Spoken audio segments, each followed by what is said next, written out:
en directo. Déjame un ratito, déjame que tengo demasiadas secciones de audio, no sé qué han hecho estos manes. Marlon.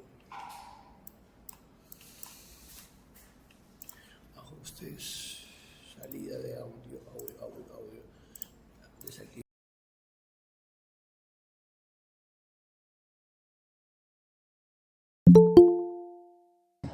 Hola.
Please join us in welcoming Master Mayra Barona Pamela. She holds a bachelor's degree in English language pedagogy, a master's degree in teaching English as a foreign language.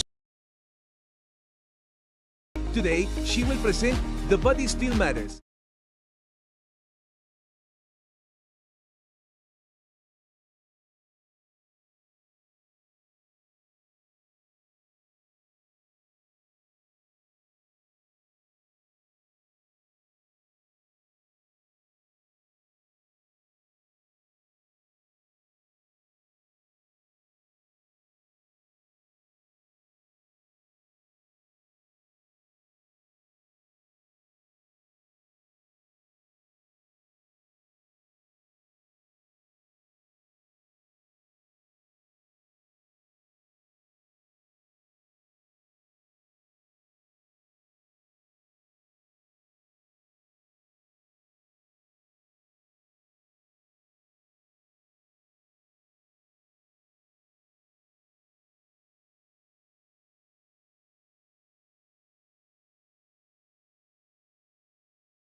Good afternoon, distinguished guests, respected faculty members, honorary speakers, dear students from both the on-campus online programs and valued participants.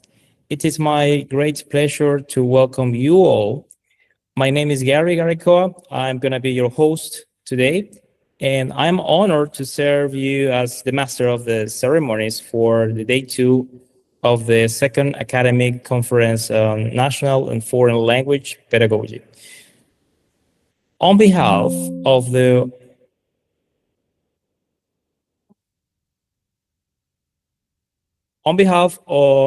organizing committee, I would like to extend our warmest welcome and sincere appreciation to everyone.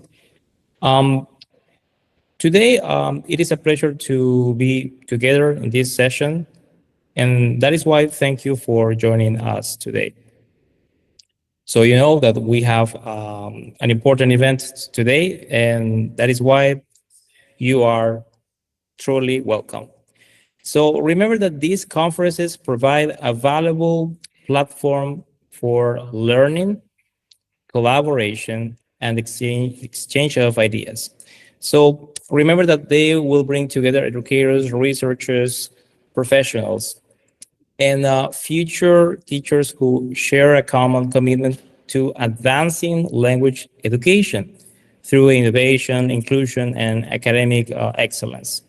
So throughout today's program, our distinguished speakers will share their knowledge, research, and professional experiences in the field of teaching.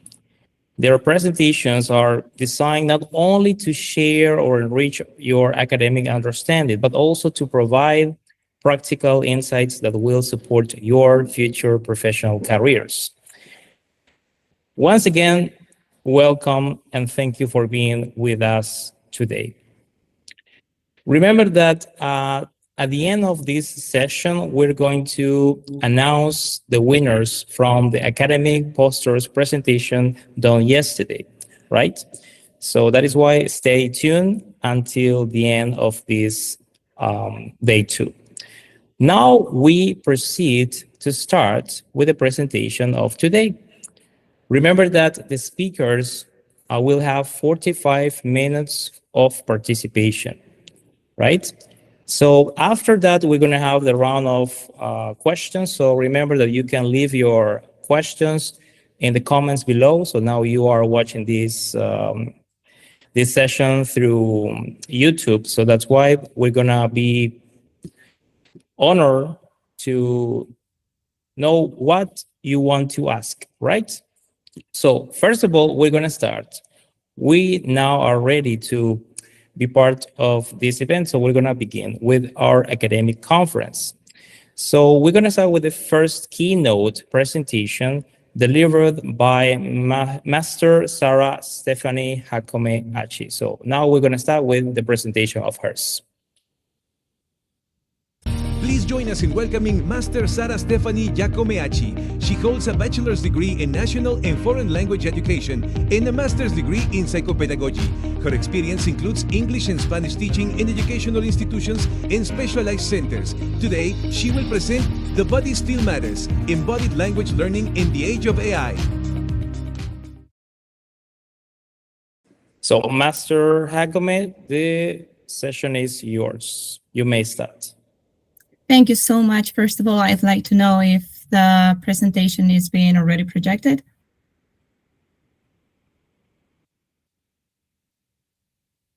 Thank you so much, Angie. Thank you so much. Good afternoon, everyone. First of all, I would like to thank you all the organizers of the second academic conference of AI and innovation in EFL pedagogy for the invitation. This is really a pleasure to share my knowledge, to share this space with colleagues who are passionate about language teaching and learning. So let's get started with the body. The body still matters.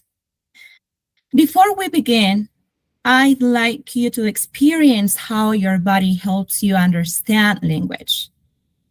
In the next slide, you're gonna look at the pictures. and guess their meaning. Angie, thank you for sharing the next slide. You're gonna scan the QR code, or you're gonna enter the code to join the Mentimeter, okay? I'm gonna give you some time for joining. So please scan the QR code or enter the code for having this experience. Look at the pictures. Look at the pictures and guess the meaning. What do you think that is? You have an ear, you have a ring, you have a dog, corn, a bus. I'm gonna give you some time.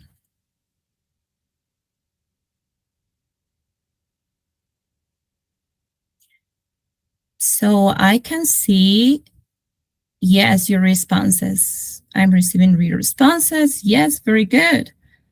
You said it's earring. You said it's hot dog. Perfect. Cupcake. Very good. Popcorn. Excellent. Excellent, excellent. Good. Perfect. So this is the way we are experiencing how our body helps us all understand the language.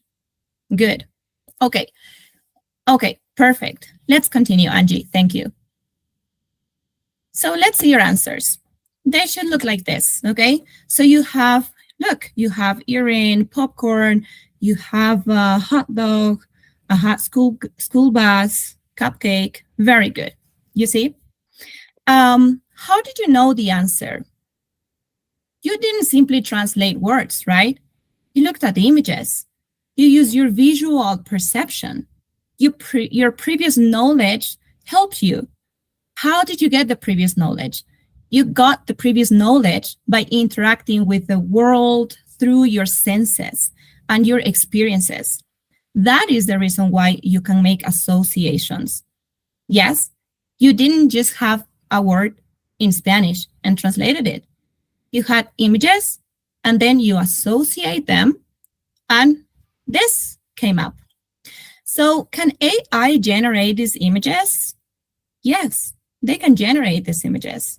Can AI help us create activities like this? Absolutely.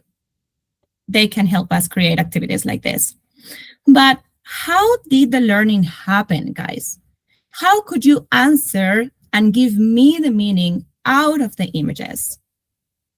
It's because learning happens when students perceive, interpret, and connect all these ideas. Today, I would like to ask with a simple question as well. If we continue, Angie, you're going to see a question. What is the most important tool you use to learn a language? And for this, for answering this question, I'm going to ask you to type it in the chat box, okay? Type your answers in the chat box. What is the most important tool you use to learn a language? I don't know, probably motivation? Take a moment to think about it. Don't forget to type it in the chat box, okay?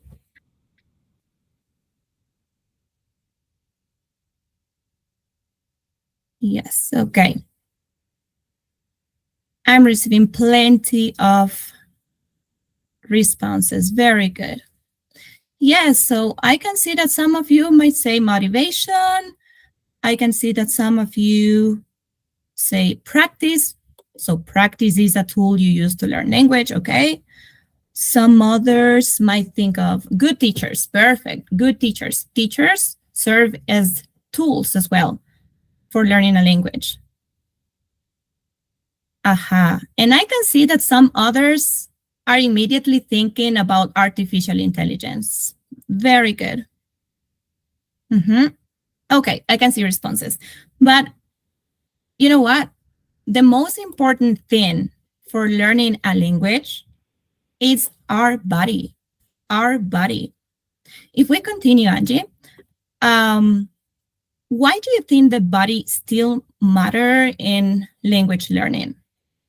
Why does the body still matter in language learning? Why is it important for learning a language? And if you can see at these images, these little tiny images, it's because every single word we pronounce depends on coordinated movements of parts of our body, such as our tongue, our lips, the jaw, the vocal folds, and our breathing. All of this is part of our body. So the most important tool for learning a language is our body.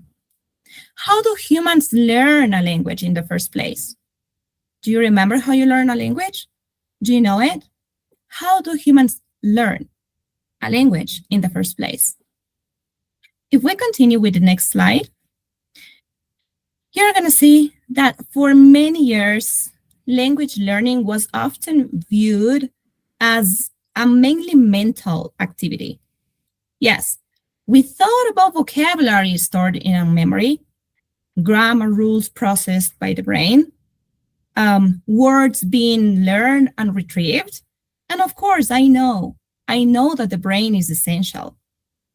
But research from different fields has shown us that learning is much more complex, goes beyond a mental activity, and it involves the body. So learning is not something that happens only inside our minds. Our bodies are involved too. Our bodies are the main characters as well. And this is known as embodied cognition. What is embodied cognition? If we continue, embodied cognition is learning through doing. You're going to see that in the following slide. Embodied cognition. So as I said, embodied cognition is to learn through experiencing, to learn through doing, to learn through using the body. That's why it's called embodied. Receiving information or learning using the body. So, for example, imagine teaching the word to jump, okay? As you can see here. A student may memorize the definition. Yes, what is to jump? To jump means to move upward from the ground, okay? But that's abstract. That's just memorizing the definition. But when the student actually jumps, or sees someone jumping, or connects the word with physical movement, the learning experience becomes richer. Why? Because the body helps create meaning. If you see the other image, look, jump. That is richer. That is better. That's more meaningful. And that is going to stick to your mind. Also, for example, if I say stand up, I'm not just going to step into my classroom and say stand up. I'm going to say, okay, everybody, please stand up. Or I'm going to have a book and I'm going to say, open your books. Okay, open your books. Or I can also say, turn around, or exemplifying the action. So I would like to ask you a question again. How do you say, ciérrate la chaqueta in English? How do you say, ciérrate la chaqueta in English? Close your jacket. Close your jacket. No, right? It's zip up your jacket. Zip up your jacket. So I want you all to imitate this movement and repeat. Zip up your jacket. And even if you can tell this, look, listen, there's a sound, like a buzz sound, right? So we are listening to the sound, we are saying it zip up, and we are doing the movement as well, okay? And what's gonna happen? Our body, our actions are gonna help us remember the action better, okay? Let's continue, Angie, please. Yes, so the more channels we activate, the more students are gonna learn. Because learning is doing, learning is experiencing. And what I mean when I refer to channels, we have input channels and we have output channels. Input channels are for sensing, okay, for perception, for sensing. And how do we sense? With our senses. We have visual, we have auditory, and also we have kinesthetic. Visual has to do with when we see, okay? So you can look at diagrams, mind maps, videos, color-coded texts, all of those resources. Here has to do with listening to lectures, listening to educational podcasts, or listening to audiobooks. And we have also the kinesthetic, which has to do with the touch, okay, or the doing, like performing. And you can handle physical models. You can write by hand. You can move your body while processing concepts. For example, jump. Jump is a word, vocabulary word, and it's still a concept. And you can produce it by performing it, okay? And also we have the output channels. Output channels has to do with responding, using what's already in my mind, using the content that was inputted in my mind. So these are called verbal when we say something, okay? So we can explain the concepts out loud to a peer, for example. We can participate in debates. We can teach materials to another person using the AI. I can handle conversation and have a conversation with probably ChatGPT or something else. Motor has to do with writing, doing.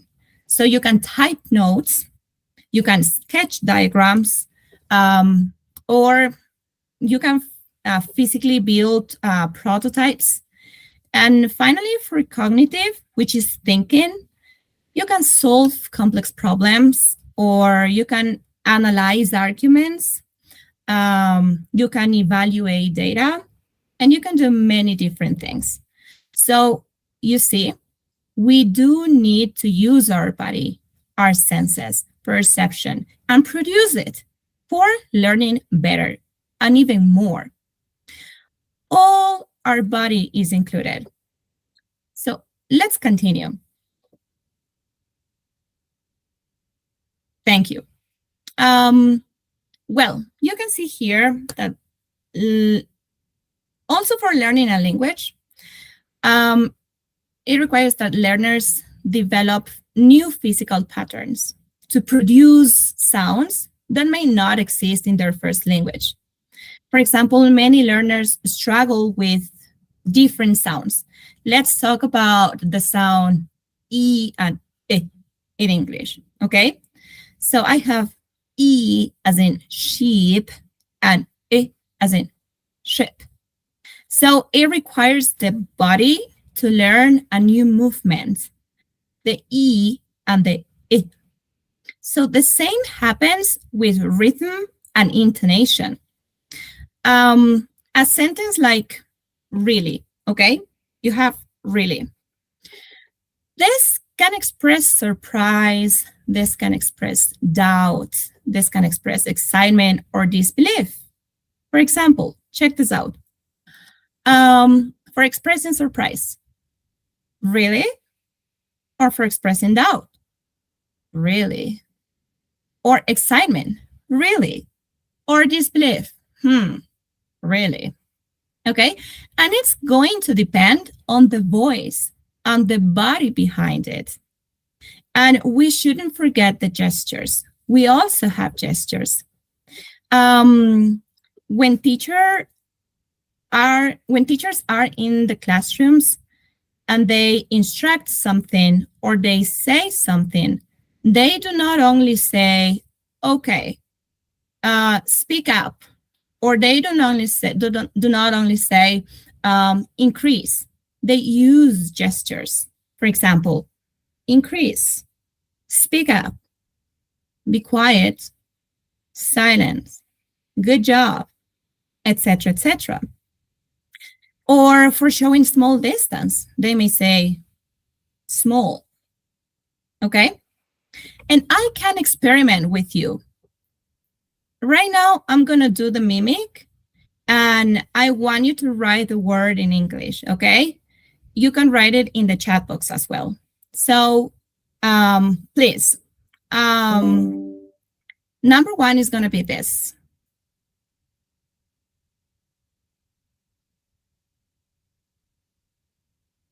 Okay. I'm waiting so you can write it. Excellent. I'm checking some responses here. Good. Perfect. Number two is going to be this. Okay. Number two is going to be this.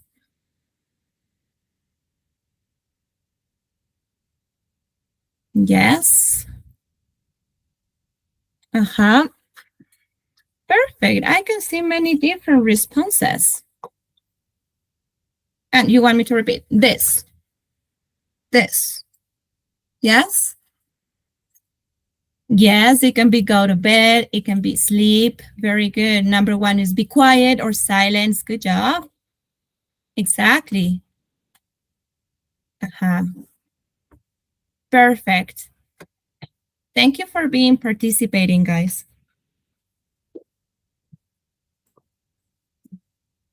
Excellent. Now, number three is gonna be this.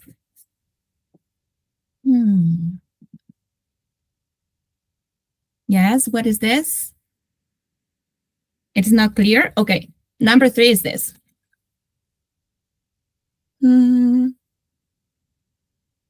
Yes? Did you catch that? Let's see.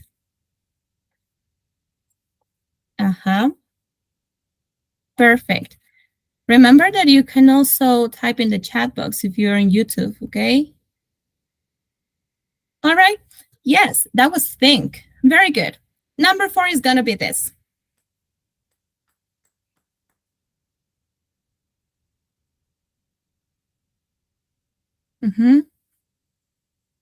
I'm checking what you're doing on YouTube as well.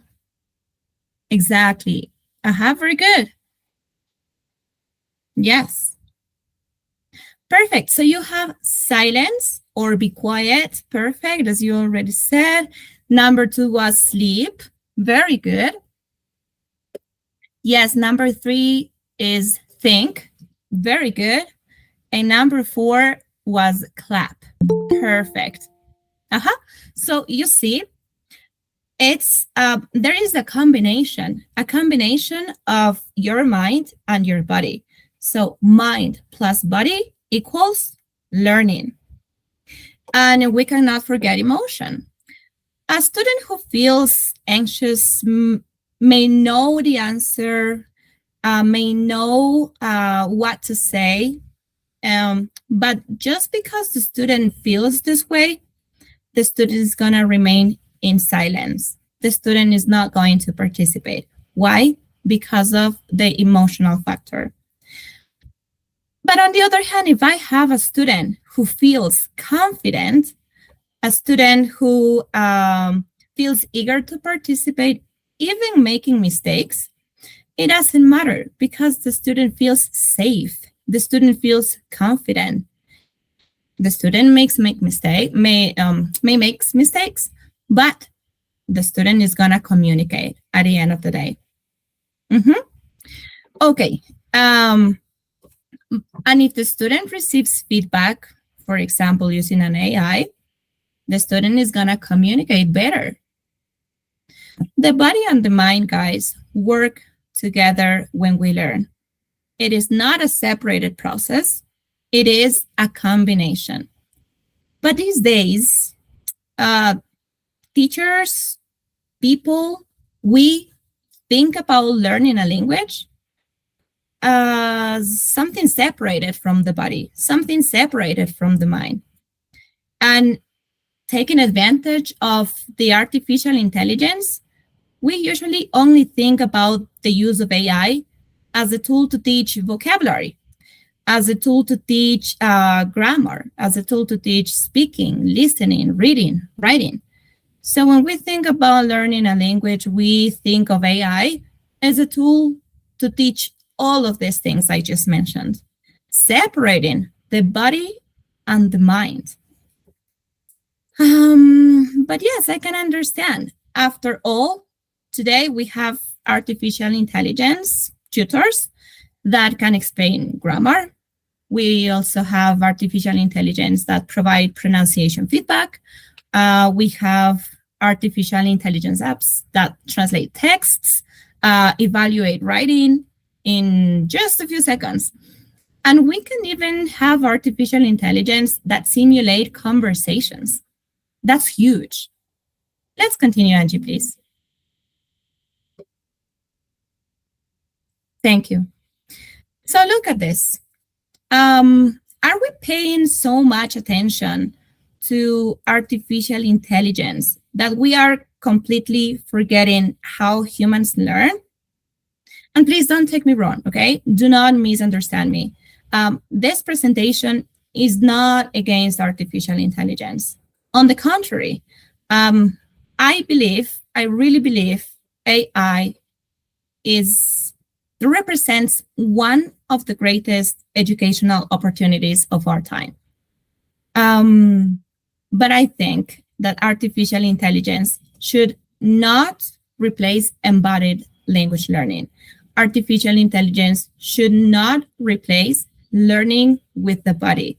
Artificial intelligence actually does not replace it. Artificial intelligence does not replace the body, does not replace the mind.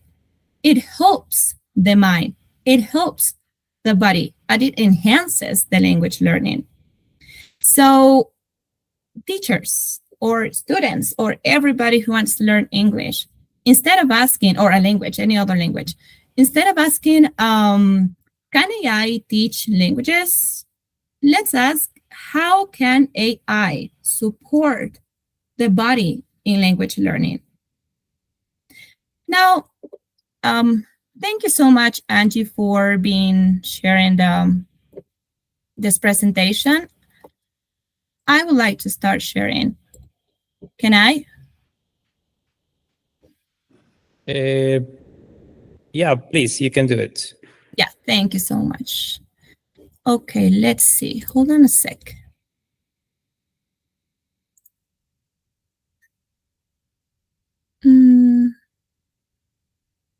Let me see.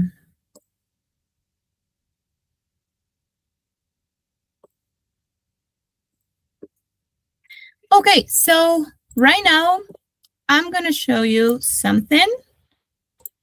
I'm going to show you that AI can actually help the body and the mind learn.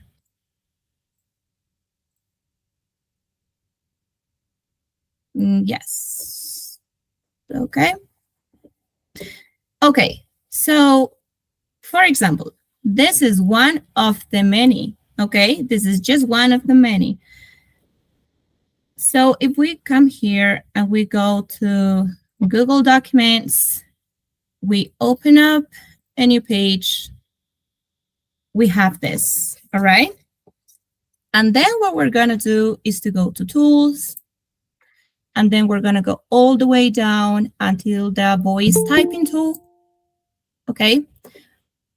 We tap on here, click there, and then you start speaking, okay? But of course, this is the way you're gonna use this, but I have something ready. As teachers, we need to have something ready as well. Let me see, let me share it again.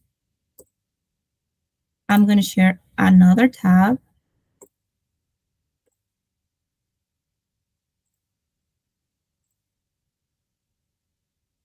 Yeah, okay, I have this document, guys. Yeah, perfect. Okay, so this is for accuracy, okay? This is accuracy practice. And this includes the body as well. And this is artificial intelligence, okay?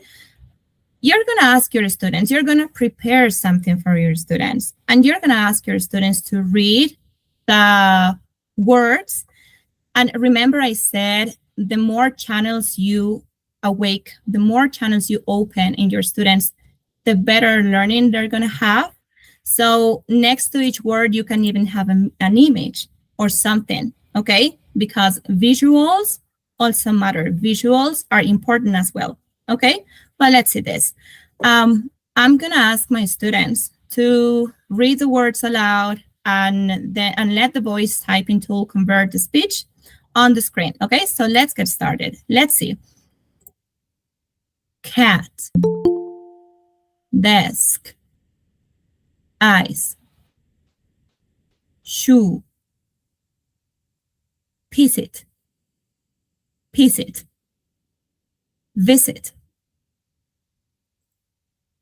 I'm making a mistake on purpose, okay?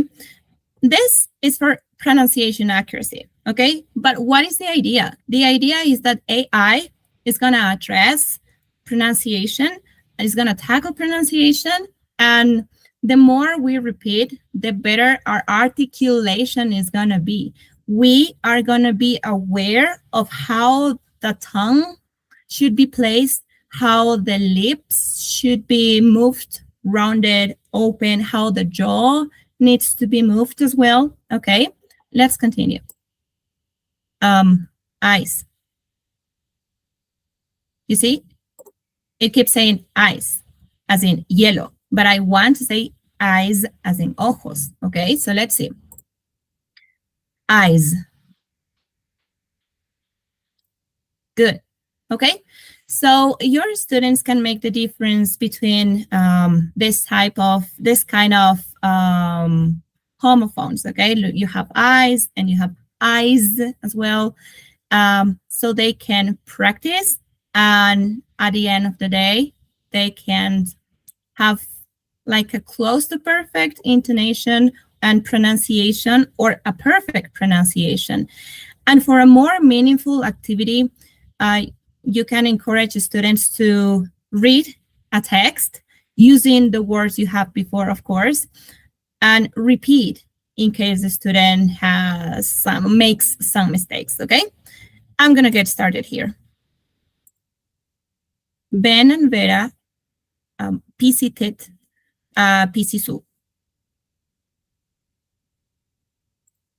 You see? I need to read it again. Ben and Vera visited a busy zoo on a sunny day. Before they entered, they looked at a sign that said, "Please use your voice, but do not shout." All right, so this is a constant activity. And you may think, okay, yeah, I know, I have used it. And where in that is the body included? And yes, the body is included. If students are doing a simple accuracy exercise, where is the body, right? Yes, students, as I cap it here, students are using tongue placement, lip shape, jaw opening, airflow, and that is part of our body. Breath control. We are using our vocal folds, and the auditory perception. Okay, we are listening to ourselves, but we are producing as well. Remember the input and the output. Remember the channels. Everything that I have inside my mind, I need to produce to have meaningful learning, right? So I can have this. I can use Google Docs for practicing, in this case, pronunciation, okay? So the student can be aware of how they are moving their body and how they are articulating this part of their body. And also, I have another tool, which is this Story Jumper, okay? I'm going to show you that in a moment. Let me see. Story Jumper is an interesting AI tool.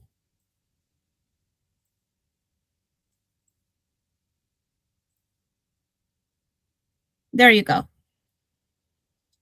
So you already have the instruction. Pick a character on the left side, pick a textbook, etc., etc. Okay? So think of this. After you had your student practice pronunciation, sensing, feeling how their tongue should be placed, and the lips should be moved, and the jaw as well should be moved, after they've practiced that, and then after practicing in reading, and now knowing the words, knowing the meaning of the words and knowing the pronunciation of the words, they can start creating, and they can also listen to themselves by using this voice tool. Okay, so let's see. I'm gonna select this then, and also, let me see.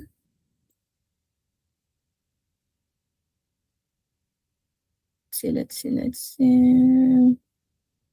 Let me see if I have more things.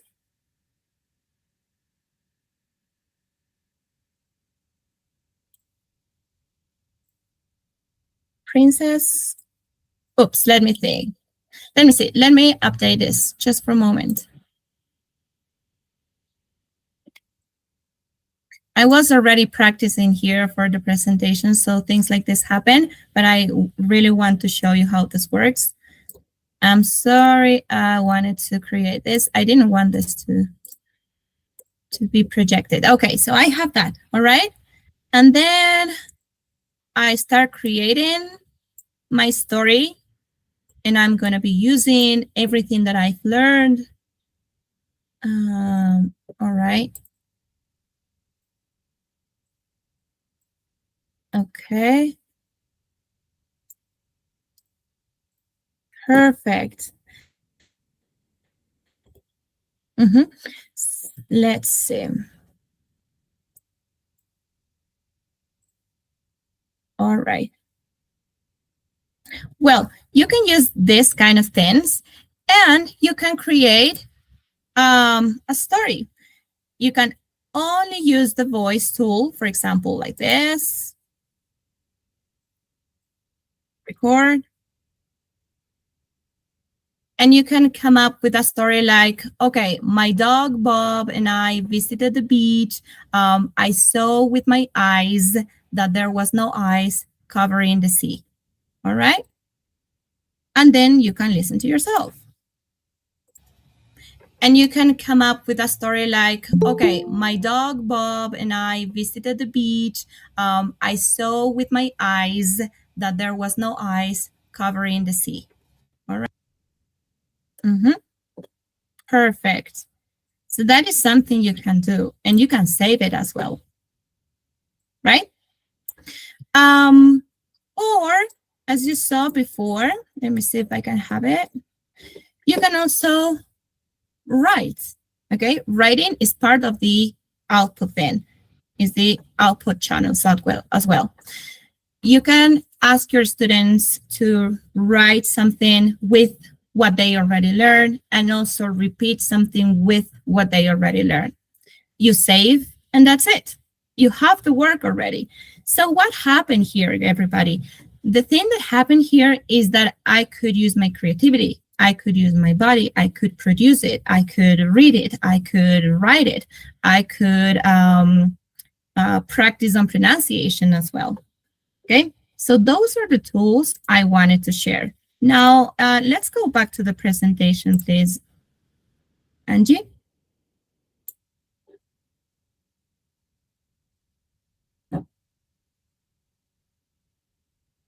Thank you so much. So, yes, the AI and the body. If we continue, Angie, please. Thank you so much. So, how can AI support the body in language learning? Again, you have the QR code to type your responses, okay? How can AI support the body in language learning? Type your responses. And also, if you're on YouTube, please type your responses. And the comment section or the chat box, or you can even scan the code. I'm gonna give you some time.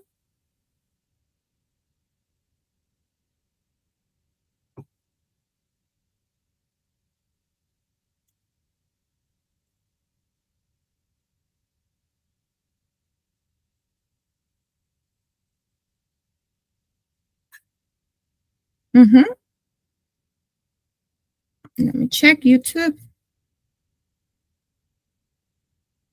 Perfect. Yes. How can AI support the body? How can AI help the body in language learning?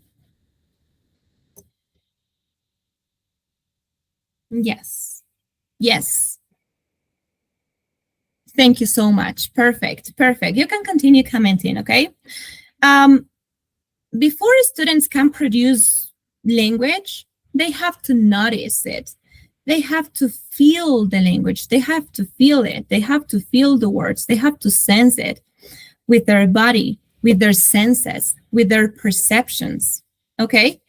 The learner tries to coordinate tongue, they try to coordinate lips, they try to coordinate the jaw, the hand movements, the gestures. They try to coordinate everything and all at once.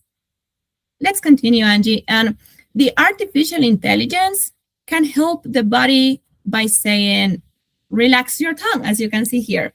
Relax your tongue. Open your mouth slightly. I heard ship and not sheep. Repeat it again. Don't worry. Mistakes happen. Don't worry. Mistakes help learn. Right?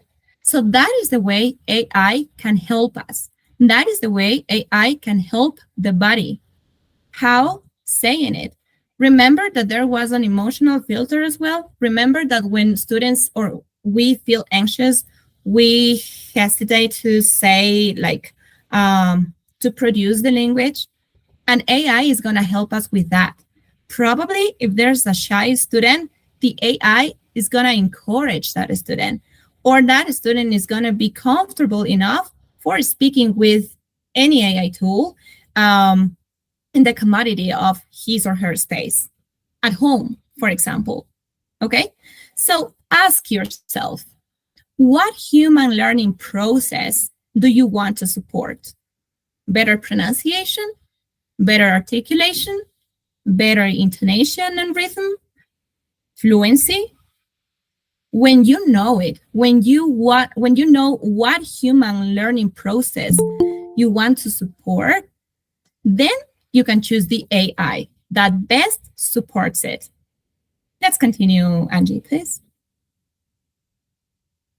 So, yes, the body matters. The mind matters. Artificial intelligence matters. But the innovation is not using artificial intelligence. The innovation is using artificial intelligence intentionally to support human learning. Thank you so much.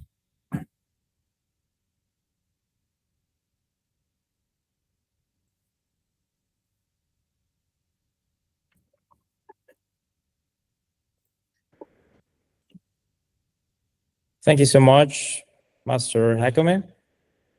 So it was a really great presentation, by the way. So thank you for this outstanding explanation. Ladies and gentlemen, so please join me in giving our speaker a warm round of applause. So we're going to start with the round of questions. So remember, you can share your questions in the comments through YouTube. So if you have any questions, so you can just share your doubts, right?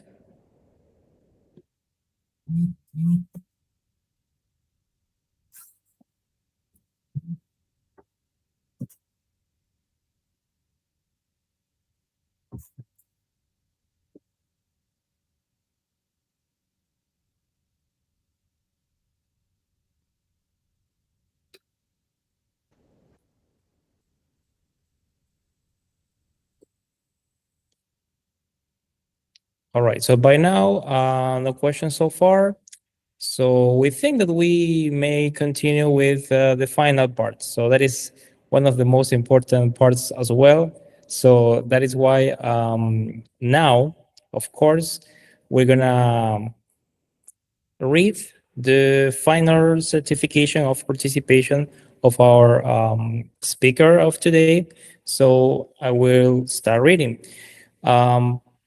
Las segundas jornadas académicas UNEMI, EPUNEMI 2026 otorgan el presente certificado a Máster Sara Stephanie Hakome Achi en reconocimiento a su destacada participación como ponente en las segundas Jornadas Académicas de Pedagogía de los Idiomas Nacionales y Extranjeros, desarrolladas del 9 al 10 de julio de 2026 y organizadas por la Empresa Pública de Producción y Desarrollo Estratégico con el aval académico de la Universidad Estatal de Milagro, Milagro 10 de julio de 2026. Thank you so much. So that's the end of this participation. So please join me once again in thanking our speaker for sharing such a valuable knowledge and professional experience with us. Thank you so Thank much, you so Master much. Sahar. Thank you. Thank you.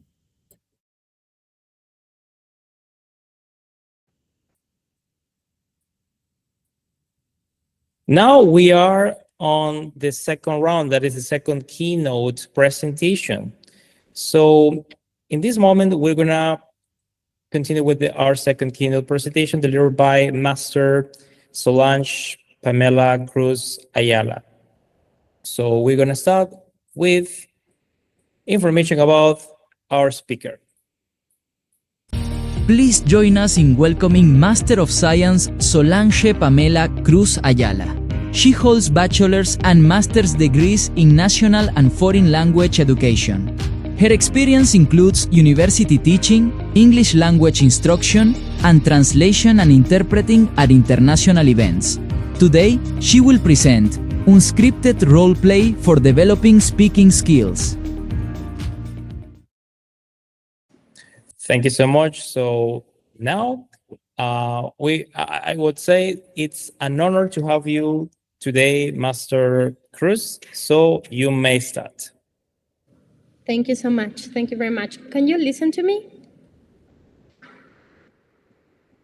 Yes. Okay. Thank you so much.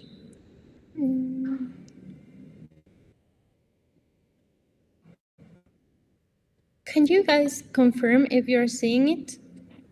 Yeah, for sure, it is clear. Okay. So Now it is not. Yeah, now it is not. Sorry. What about now? Yeah, now it is visible. Okay, I got it. Thank you so much. Okay, so good afternoon, everybody.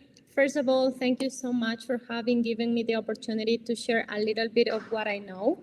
So today's topic is about unscripted roleplay for enhancing communication skills in our EFL classrooms. So first of all, I would like to start with this warm-up, and I would like you to scan this QR code or just put these numbers, and then imagine the situation. Students are usually asked to perform role plays as part of speaking activities in school, in high school, and sometimes even at the university level. But what usually happens when they do the role play? So please scan this code and give me some answers, okay? I'm gonna wait for a little bit.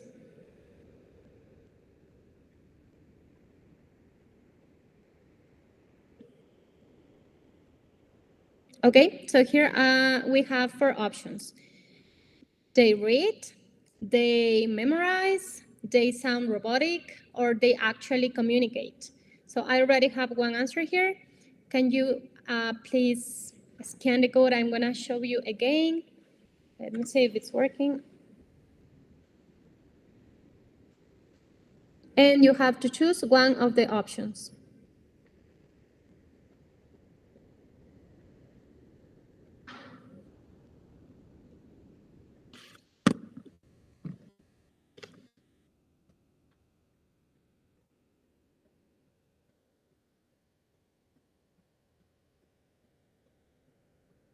Okay, good. Now I think that now I have more answers. So we have one for reading, one for memorizing, one for they sound robotic. Okay, thank you so much for answering. Okay, I have one vote for they actually communicate. All right. Let's see. Okay, now we have 2 votes for they actually communicate, but most of you think that they memorize. Okay.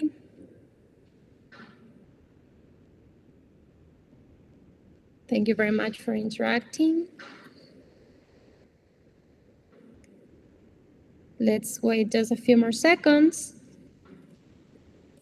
And yeah, I think that's enough. Okay, so here we have that most of you think that actually when students are asked to create and perform role plays in the classroom, actually they memorize, yes, because they have plenty of time at home, and then now that we have AI, they will just type the topic, and what will happen is that they will just learn their dialogues by heart, okay? So are they practicing English or are they practicing memorization, right? I think that we already answered this question. So they will just learn and say things because they memorize it and not because they actually know even like what they are talking about. So here, usually on English books, we can find a lot of scripted conversations, for example, something like this. So one student is going to say, to act as Nora, and the other one is going to act as Zach. So the conversation will sound like, "Hi Zach, how are you? Oh, hi Nora, I'm fine. Actually, I'm going away this weekend, so I want to record some TV shows." "Really? Which shows?" "Oh, on Friday night, I'm recording the soccer game," and la la la. We continue, right? So what will happen usually is that we will ask our students to repeat and then ask some couples to go to the front and repeat it. But something is missing here. Can you think about what is something missing here? So I'm gonna show you the next slide here. And I already have some answers. So it says it's missing emotion, it's missing interaction, it's missing real communication, okay. It's missing negotiation, yes. What else? What else do you think is missing in this kind of scripted role plays?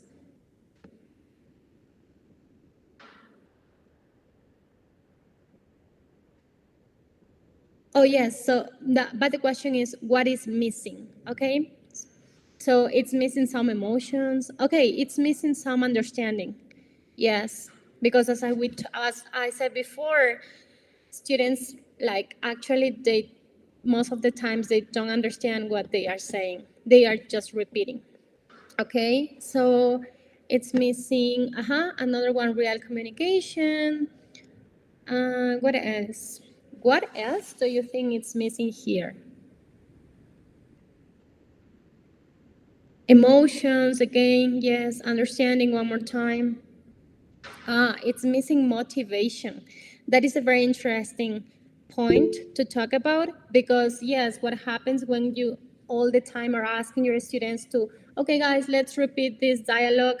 So the students are going to feel demotivated. They are just going to repeat because it's a task that you're assigning them to do, not because they actually want to do it most of the time.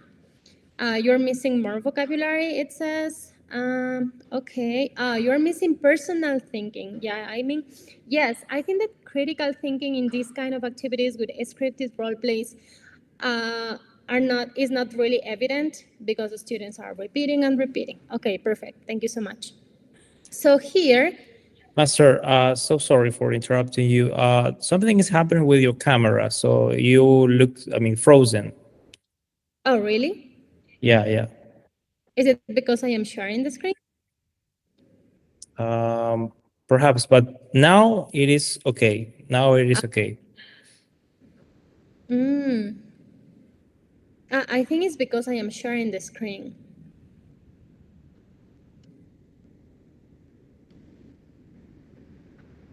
Let me see.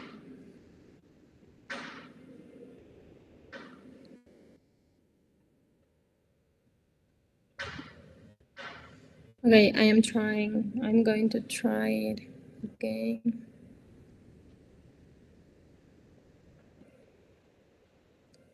Okay, what about now? Now it's okay. And now? Now you're frozen. Oh, it's because I'm sharing the screen. Okay.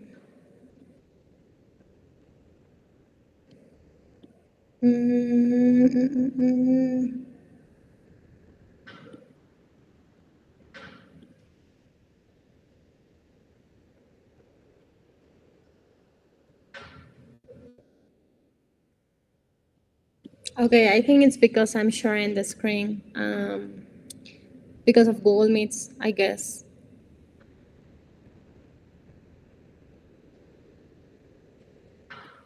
Okay, so Yeah, we may continue. So we know that you're sharing, and I mean your camera is frozen as, too. But yeah, you can continue. We understand. okay, perfect. So we are going to, yeah, so basically I was showing that here, as you were saying, what is missing is actual, like, real communication. So in reality, real conversations, let's think about our mother tongue. When we talk to our friends or when we talk to our family, conversations are messy. That means that they include hesitation. So sometimes we make a lot of pauses. Sometimes we don't know what to say. They include interruptions. We interrupt each other usually. Sometimes we ask for clarification. And sometimes it includes humor, of course. And most of the time, it includes mistakes. For example, I've heard a lot of people, even like Spanish speakers, saying sentences like, yo había ponido esto, and then they correct themselves, right? So that is part of communication. That is real. So that is communication. So why do we want our students to repeat conversations that are not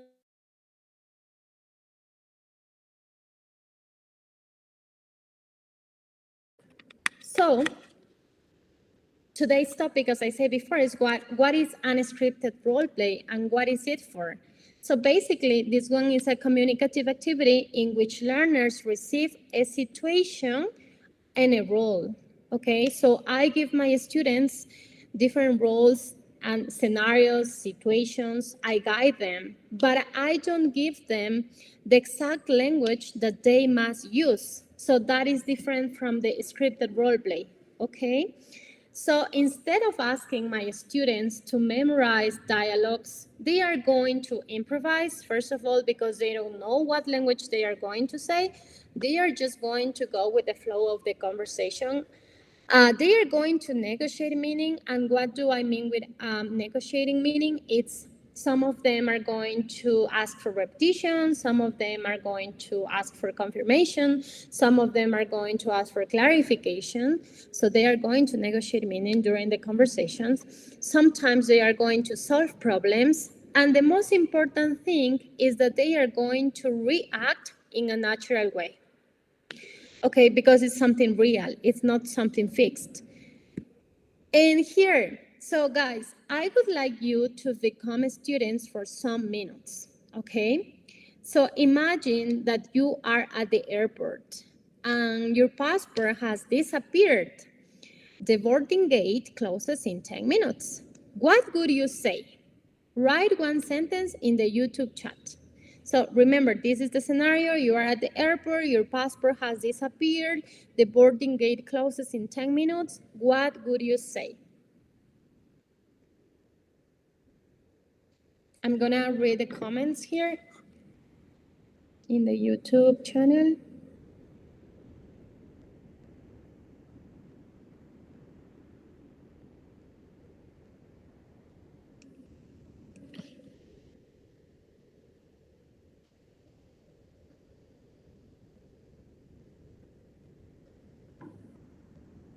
Okay, so remember that you are at the airport, the gate is going to close. What is something that you would say?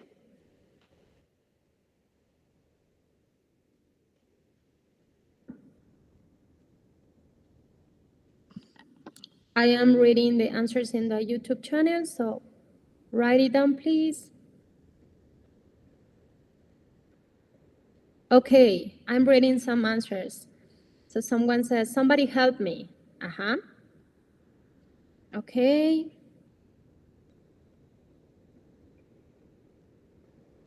What else?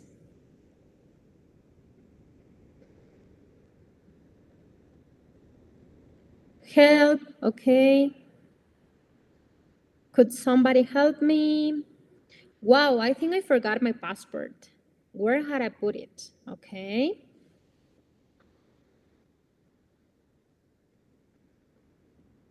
Oh, I lost my passport. I need help to find it.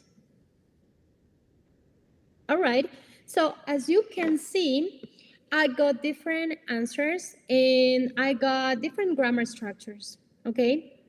And that is something positive because when I do unscripted role play, I can have different grammar structures, I can have different vocabulary, and then I can choose what feedback I want to put more emphasis on, okay? Because my students are not using a fixed structure. Let's continue.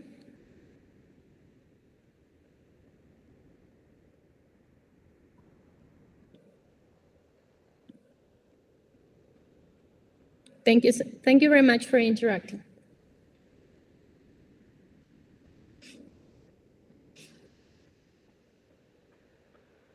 Now here we have scenario 2. You discover 2 students using AI during an oral exam. You are the teacher. You believe you did nothing wrong. Okay, you are the student that you believe that you did nothing wrong. Imagine that you are either the teacher or the student, okay? So if you are the teacher, in the chat, you are going to put letter T, or if you are the student, you're going to put letter S, okay?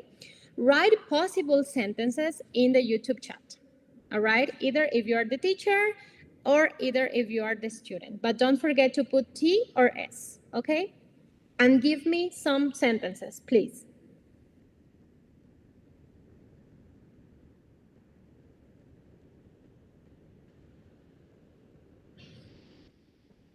Okay, so don't forget to put letter T if you're the teacher or letter S if you're the student. What sentences can you come up with?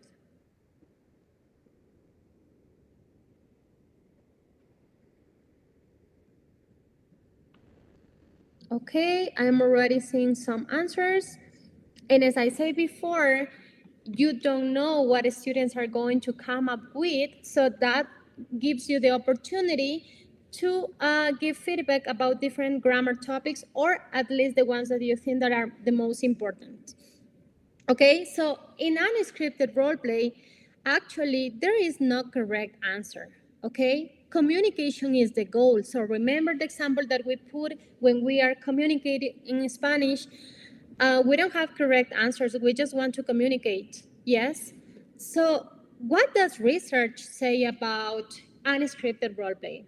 So there have been a lot of studies that say that, first of all, it improves fluency. So students are going to speak faster, they will speak longer, they will feel more motivated because they don't have to repeat scripted dialogues that are on the book, but they will have to create their own dialogues. It's going to be less repetitive, it's going to be more engaging, and it's going to develop communicative competence, of course. The students are going to negotiate meaning, they are going to correct each other, they are going to help each other, and in that way, they are going to build knowledge. Here we have several studies comparing scripted. Remember, scripted are the ones that we found in most of the books. And unscripted role plays, remember, is when students are just creating dialogue in that moment. The studies have shown that improvements happen not only in speaking, but also students get more motivated, they get more engaged, and they really want to communicate.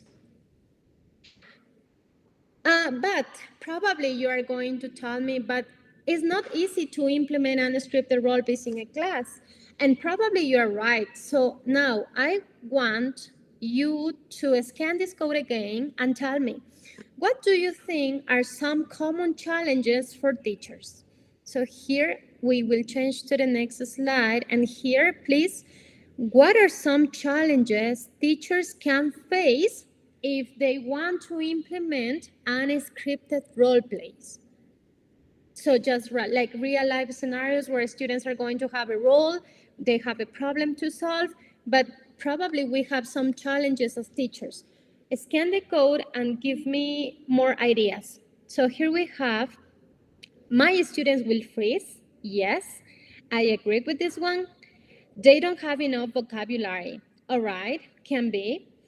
They switch to L1. okay, can also be possible. They don't participate, I think, right? They sound robotic, okay, yes.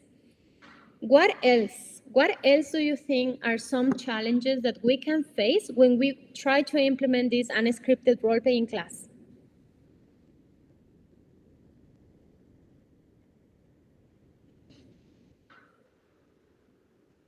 Any other idea?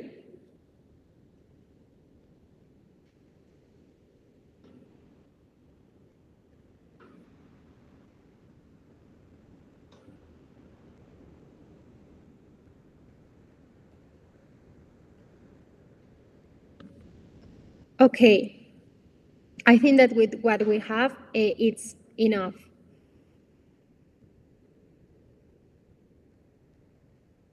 Okay, but we still have more.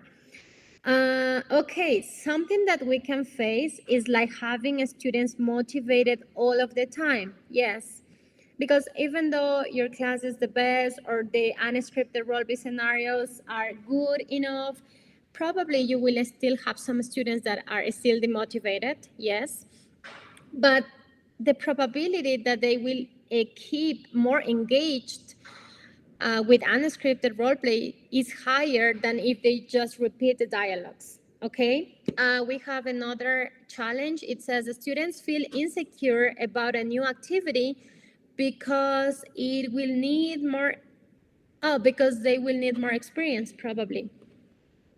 All right. What else? What else do you think can be another challenge? A student may don't know how to start the activity. Okay, yes. So probably they will feel insecure, as you said, but we can help them. We can, if we are working with beginner students, what we can give them is sentence starters, like some tips in which they can just repeat the beginning of the sentence and then they will continue if they are beginners. Here it says use gestures. So actually, I've been surprised because when I have applied unscripted role plays at the university, I've been surprised because my students have been very creative and I've discovered that they have talent for acting. So some of them are very shy while others will just like do their best, and they have showed that they have talent for this. Not all of them, of course, because some of them, as I said before, are very shy, but they still like they communicate because their friends encourages them also to complete the activity. Okay, it says preparation time. All right, that I like this one because it's a good point. Okay, so because this is unscripted role play, actually you will only give students 5 minutes. You will give them the scenarios and then you will give them 5 minutes because you don't want them to memorize. You just want them to organize, have some ideas, and then after 5 minutes, they will pass to the front and they will perform. Remember that there are no incorrect answers because we just want students to communicate in real life. So hesitation is allowed, negotiation is allowed also, making mistakes is allowed. In that way, they are going to feel more confident. So these challenges probably are going to disappear within time. Of course, probably the first time that you do unscripted role play in the class, students are going to get scared. That happens to me sometimes when I start some classes, but then eventually students are going to feel more secure about themselves and they are just going to get used to it and they will be willing to do it. Another challenge, it says, managing large classroom with different learning paces is always a big challenge. Yes, it is. Okay, so here probably for this one, what we can do is to create different scenarios. So for my beginner students, I will give them like easier scenarios than from my intermediate students, and for my more advanced levels, I will give them more difficult tasks and more difficult scenarios. So in that way, all of them are engaged, and I am trying to lead with the different levels that probably we can have sometimes in classes, right? Thank you very much for having participated in this activity. And then Probably you are asking, okay, so now that we know what is unscripted role play, now we know what are some of the benefits of unscripted role plays, I will give you some steps in which you can follow in order to create these activities for your classes. So first of all, you need to set a communicative objective, okay? So remember, the purpose of this speaking activity is not for students to repeat, not for students to memorize something, but they have to have a purpose. For example, they have to solve a problem, they have to make a complaint, probably they have to give some advice, negotiate a solution, or any other purpose, okay? Just like we do in real conversations in our mother tongue. So when we speak in Spanish, we always communicate because we have a purpose. Yes, either to ask something, to say thank you, to say good morning. So we always have a purpose. So first of all, you need to start with a communicative objective for your class. And then you need to create the situation, because remember that in unscripted role play, the only thing that we give our students is the situation, is the scenario. So I need to give them the roles that they are going to be leading, the roles that they are going to be acting, and then the scenario or the problem that they have to solve. For example, a customer received the wrong order. Two friends disagree about vacations. A student wants an extension for an assignment. So all of these are examples of authentic situations.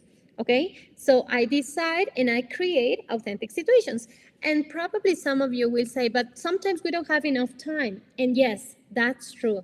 So AI can help us with this. And later I will show you a prompt that I use and which works efficiently. And it gives me very good scenarios according to what I want.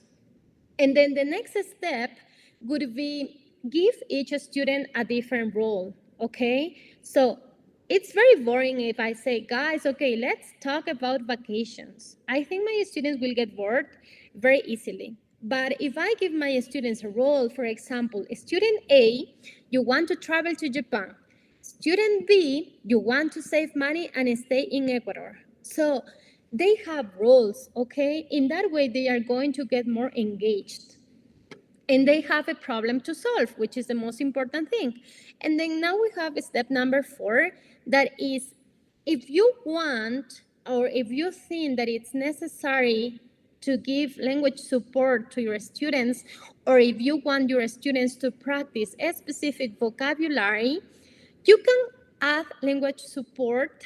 You can give them a list of words that probably you are checking during that unit, or probably something new that you want them to use. You can give them a list of words, or you can start the class by teaching them those words, and then the unscripted role play will be with these words, just in the case that you want them to use it. And then after they have the scenarios, they have the role, they have the situations, they are ready, I recommend giving students 5 minutes, no more than this, 5 minutes to organize their ideas, and then ask them to perform. Ask them to go to the front and perform. Try not to be that hard when you are correcting them, because we want them to start feeling confident about the language that they are using. Feedback can be done at the end. So while they are performing, my suggestion is that you should be writing down some notes about positive things that the students say, negative things that the students said, and probably some grammar if you want, or if you are checking some grammar, probably you could pay more attention to that, but that would be at the end. After everybody has presented, I will just provide general feedback. Okay, so positive things, negative things, probably grammar, or probably something in specific that you want to cover. Okay.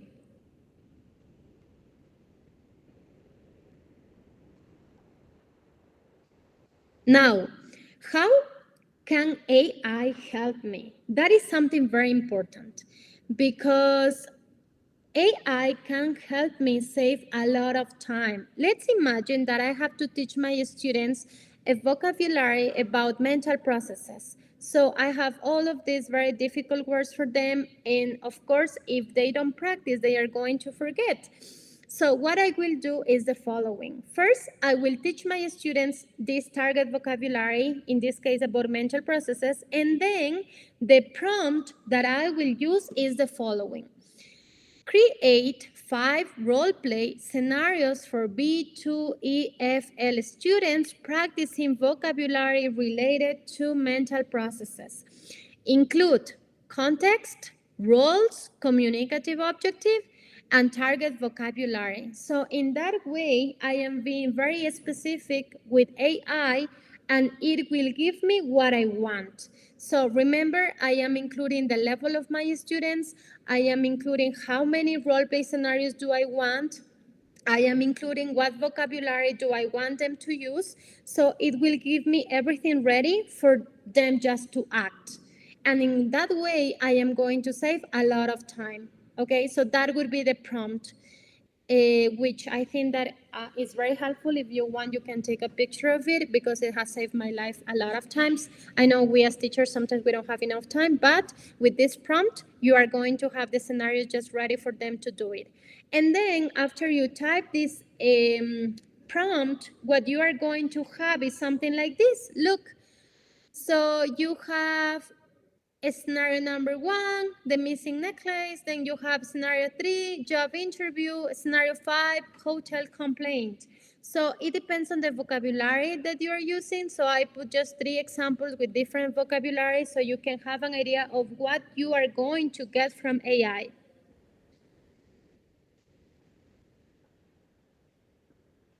Okay.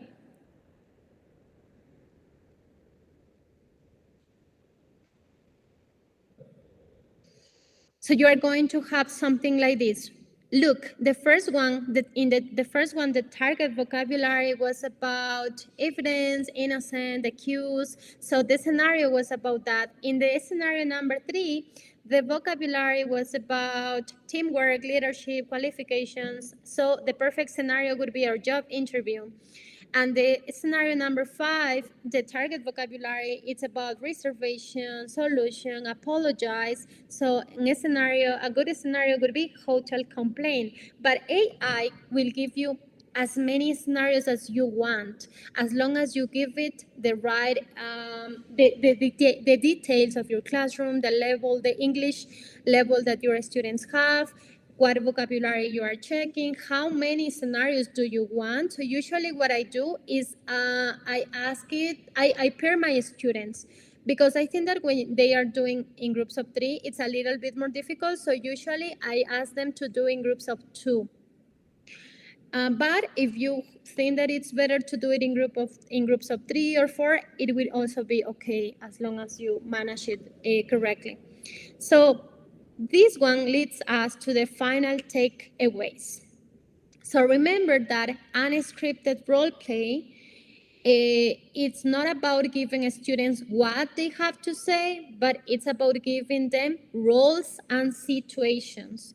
Roles and situations that they can perform and that they can decide what language they will use it and at what moment would be the best for doing that, okay? The focus of unscripted roleplay is on communication. So don't make students feel scared when they talk, or don't make students feel that they cannot make mistakes in your class, because that would just make them not want to talk. Okay, so the focus is on communication, not perfection. Okay, allow students to improvise, allow them to show you their creativity, because believe me, sometimes you will get really surprised with the role plays that they will perform. Instead of controlling them, or instead of correcting them in that moment, like punishment, support them, make them feel confident, make them feel good, and at the end of all the role plays, you can give feedback. And don't forget that you can use AI to prepare faster. Okay, you can use AI to prepare faster with the prompt that I have shown you. And the prompt actually works with different topics. And I have used it for beginner students, and I have used it for school, for high school students, and also I've used it for university students, and it works perfectly. And here we have this: students don't become fluent by remembering conversations. They become fluent by creating them. Okay, so remember that is the main purpose of my workshop today, is to make you understand that when we have students just acting as robots, actually they will not like improve. Probably they will a little bit, but if you actually want your students to communicate, to talk, to be ready for the like real life, if they travel abroad, if you want them to be ready just in case they will study abroad or work abroad, they should be getting ready for that in the classroom. And how you do that is by asking them to create conversations. And one strategy can be unscripted role plays that we have checked today. So that is everything. Thank you very much. It was a pleasure. Thank you so much for this excellent presentation, Master Cruz. So yeah, it is important, right? Motivation, making students be themselves, in this case, using the creativity, right? So it is important, right, guys? And now we have the time for the questions. So now you can leave your questions in the comments below on YouTube. So now we are in the round of question and answer session, right? So we're gonna wait for, a minute to see if we have questions. If not, we can continue with the next part, right?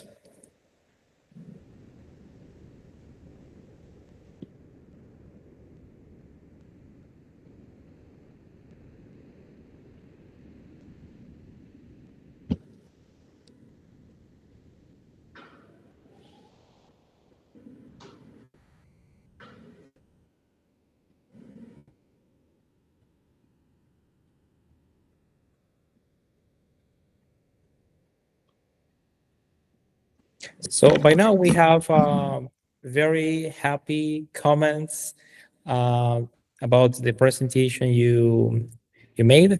So now we're gonna proceed to the next part, which is the certificate, right? Well, now we'll start to read the certificate. So, las segundas jornadas académicas UNEMI EPUNEMI 2026 otorgan el presente certificado a Máster Solange Pamela Cruz Ayala en reconocimiento a su destacada participación como ponente en las segundas jornadas académicas de pedagogía de los idiomas nacionales y extranjeros, desarrolladas del 9 al 10 de julio de 2026 y organizadas por la empresa pública de producción y desarrollo estratégico con el aval académico de la Universidad Estatal de Milagro. Milagro 10 de julio de 2026. So, thank you. Thank you. That really was a really, impressive, outstanding presentation.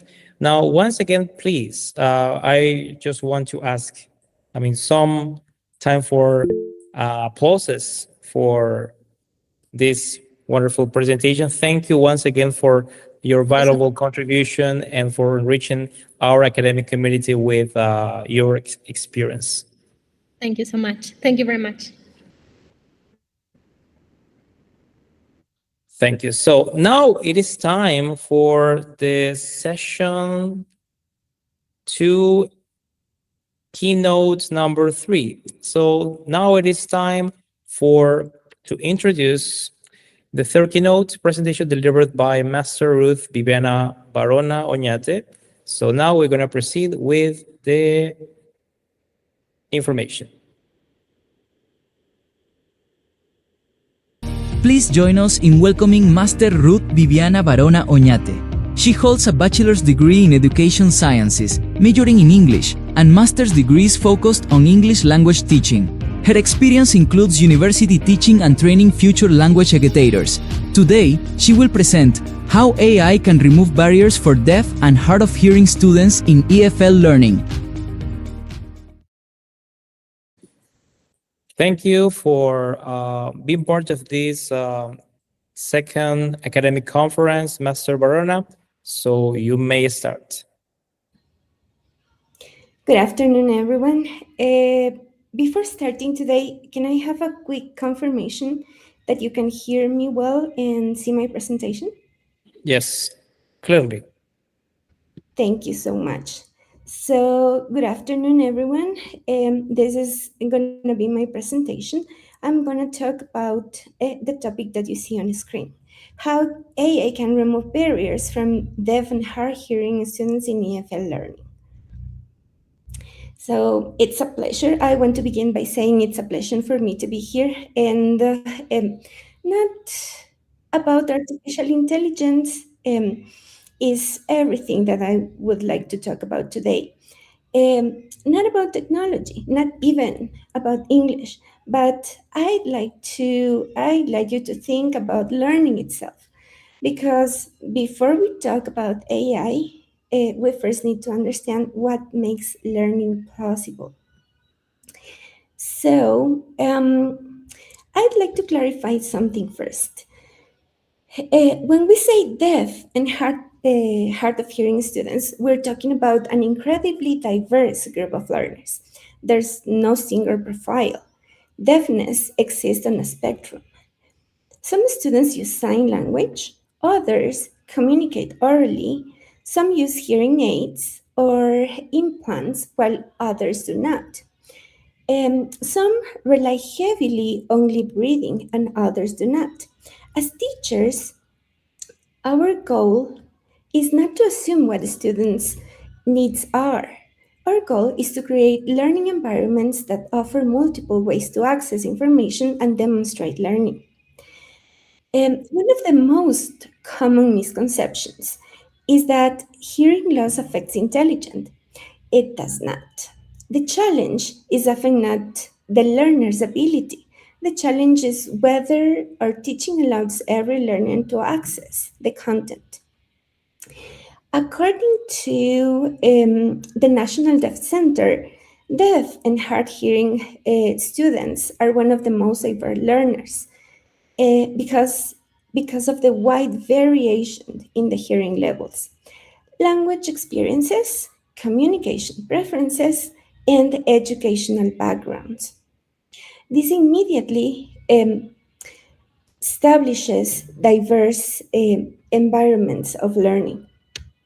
This diversity explains why there's no single technology and no single teaching strategy that works for every learner. Instead of searching for one perfect solution, we need flexible learning environments. And this is exactly where universal design for learning and AI can work together. A few things I learned from the deaf community. First of all, a name sign is earned. In deaf communities, a name sign is given to you after people get to know you. It's a meaningful gesture of acceptance. The second interesting fact about deaf community is that there's no universal sign language. Every country has its own sign language with its own grammar and its own culture. For example, there's American Sign Language and Ecuadorian Sign Language, and they are completely different languages. A third aspect that is interesting is all the communication is visual. Facial expressions, eye contact, body language, and head movements are essential parts of the communication. They are not just additions, they are actually how they communicate. And number 4, accessibility benefits everyone. Many tools originally developed for deaf and hard hearing individuals, such as captions or speech to text, now improve learning for millions of people every day. Before we continue, I'd like to show you something that was my favorite tradition among the deaf community. Unlike the spoken names, a name sign isn't something you choose. In many deaf communities, it's something that it's given to people after they get to know you. It's a sign of acceptance and belonging. And I had the privilege of working with deaf learners for a year. And during that time, they gave me my own name, which is the sign that you're looking at on screen right now. For me, it wasn't just a sign, it represented trust, connection, and becoming part of their community. That experience taught me something very important. There isn't one deaf experience. Communication preferences, language backgrounds, and ways of interactive are incredibly diverse. Now, the question is, what's the biggest barrier to learning English? Some people would say listen carefully. Some people will say vocabulary, grammar, motivation, pronunciation. Those are excellent answers, but I'd like to challenge everyone or each one of them. Let's make an experiment. Now imagine that you arrive in your English class tomorrow, but you cannot hear anything. The teacher speaks, your classmates laugh, everyone seems to understand, except you. This is not imagination for many learners, it's everyday life. This is another theoretical issue. For thousands of deaf learners, this is their everyday reality. Now, I'm going to become your history teacher for 1 minute. This experience is for you to feel what a deaf person would feel in class. So, right now, I am your history teacher. Ready?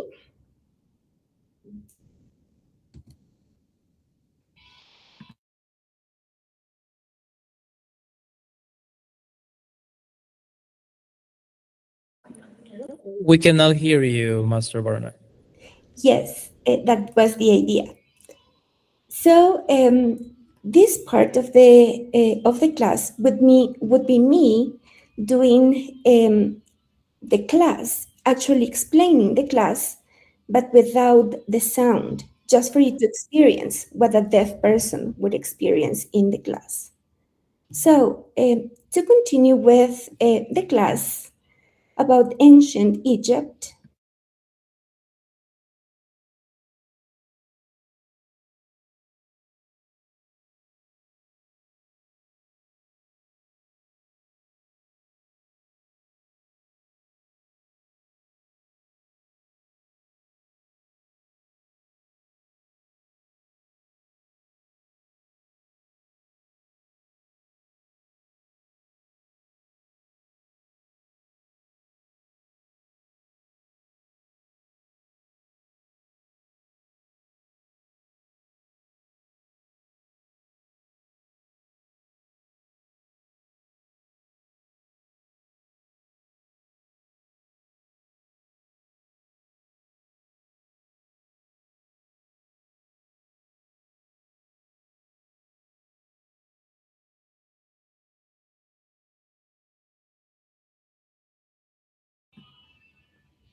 so that was my explanation about ancient Egypt.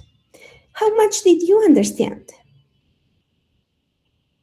You can comment on the chat or using the comments on YouTube Live. Some people would say nothing, and that's right. But you didn't understand because the content was too difficult? Or was it because you don't know English? Was it because you weren't paying attention? Of course, the information simply wasn't accessible to you because you could not hear. For 1 minute, you experienced what many deaf and hard of hearing students experience every day, not because the lack of ability, but because the information never reached them. Now, I want to see what are your comments. Scan this code, which will lead you to a Mentimeter survey, and answer the question with one word. How did you feel? How did you feel during the class about ancient Egypt when you couldn't hear? I will give you a minute to do that.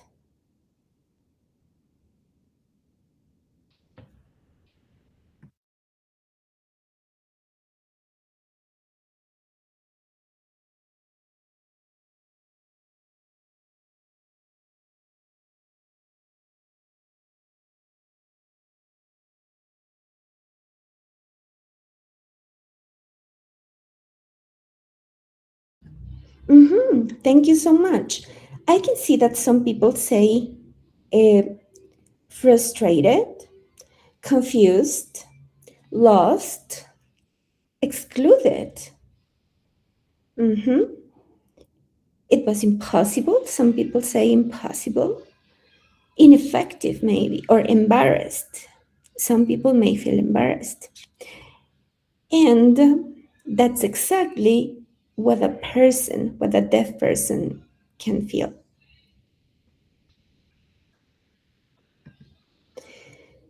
But the problem wasn't hearing. The problem was access. The student didn't change. The lesson didn't change. The language didn't change. So what changed? Of course, the access. This single word summarizes today's presentation. But let's analyze the barriers that we have. What creates barriers? So when we hear this word, we often think of a disability, but barriers appear in many forms. Some barriers are physical, some are linguistic, some are technological, some are created unintentionally by us, by teachers. So some barriers could be about speaking, about participation, about assessment, reading, teaching, listening. Which of these is the hardest to make accessible? Now, let's look at research about what AI can do. So we have seen that disability is not the same as a barrier. This is one of the biggest shifts in education over the past decades. For many years, people believed disability caused learning difficulties. Today, we increasingly understand that many difficulties arise because environments are not designed for everyone. So, instead of asking what's wrong with the student, we ask, what can we improve in the learning environment? So, I have to highlight here the social model of disability, which makes the student an important factor in the learning process. But one thing is important to understand. AI cannot remove deafness. AI removes barriers. These This brings us to AI. AI cannot restore hearing. AI cannot replace human relationships. AI cannot replace teachers. What AI can do is help us to remove many of the barriers that stand between learners and knowledge. And that changes everything.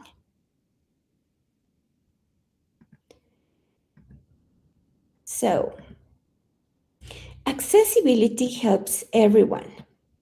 Look at the picture on screen. That's my favorite misconception. Many people believe accessibility benefits only students with disabilities. The picture shows two people who are benefited from one accessibility feature, which is captions. Captions also help multilingual learners, students in noisy environments, people reviewing recorded lessons, and many others, not only deaf people. Designing for accessibility often improves learning for everyone. This is what universal design for learning is about. Many people think inclusion means making special adaptations after we discover that a student has a disability. Universal design for learning asks us to think differently. Instead of asking, how can I adapt my lesson for one student? UDL asks, how can I design a lesson from the beginning so that as many students as possible can learn successfully? In other words, instead of fixing barriers after they appear, we design learning environments where fewer barriers exist in the first place. It's like anticipating the problem and the solution. I mentioned the universal design for learning, but what does it include? What does it imply? I'd like to remember just 3 ideas. When designing a lesson, ask yourself, can every student stay motivated and engaged? This is called multiple means of engagement. We provide choices, we provide collaboration, meaningful activities, and opportunities to connect with learners' interest. Another question that you can ask yourself, can every student access the information? This is called multiple means of representation. We present the information in different ways: captions, images, transcriptions, videos, diagrams, and simplified language. And one last question. Ask yourself, can every student participate in your class? This is called multiple means of action and expression. Some students may speak, others may write, some may sign, others may create videos, use images, demonstrate understanding in another way. Notice something important here. None of these principles mention disability. They describe what good teaching looks like for everyone, not only for people with disability. And that's exactly where artificial intelligence can become one of our greatest allies. Now, let's move from ideas to practice. I'm going to show you AI tools, and I'm going to show you problems too, and how AI helps us to solve problems. Let's start with barriers, because if we don't know the barrier, the technology doesn't matter. So let's redesign the lesson, our lessons. Look at this lesson here. This is a traditional EFL listening activity. What's wrong with this lesson? Think about that for a minute. What's wrong?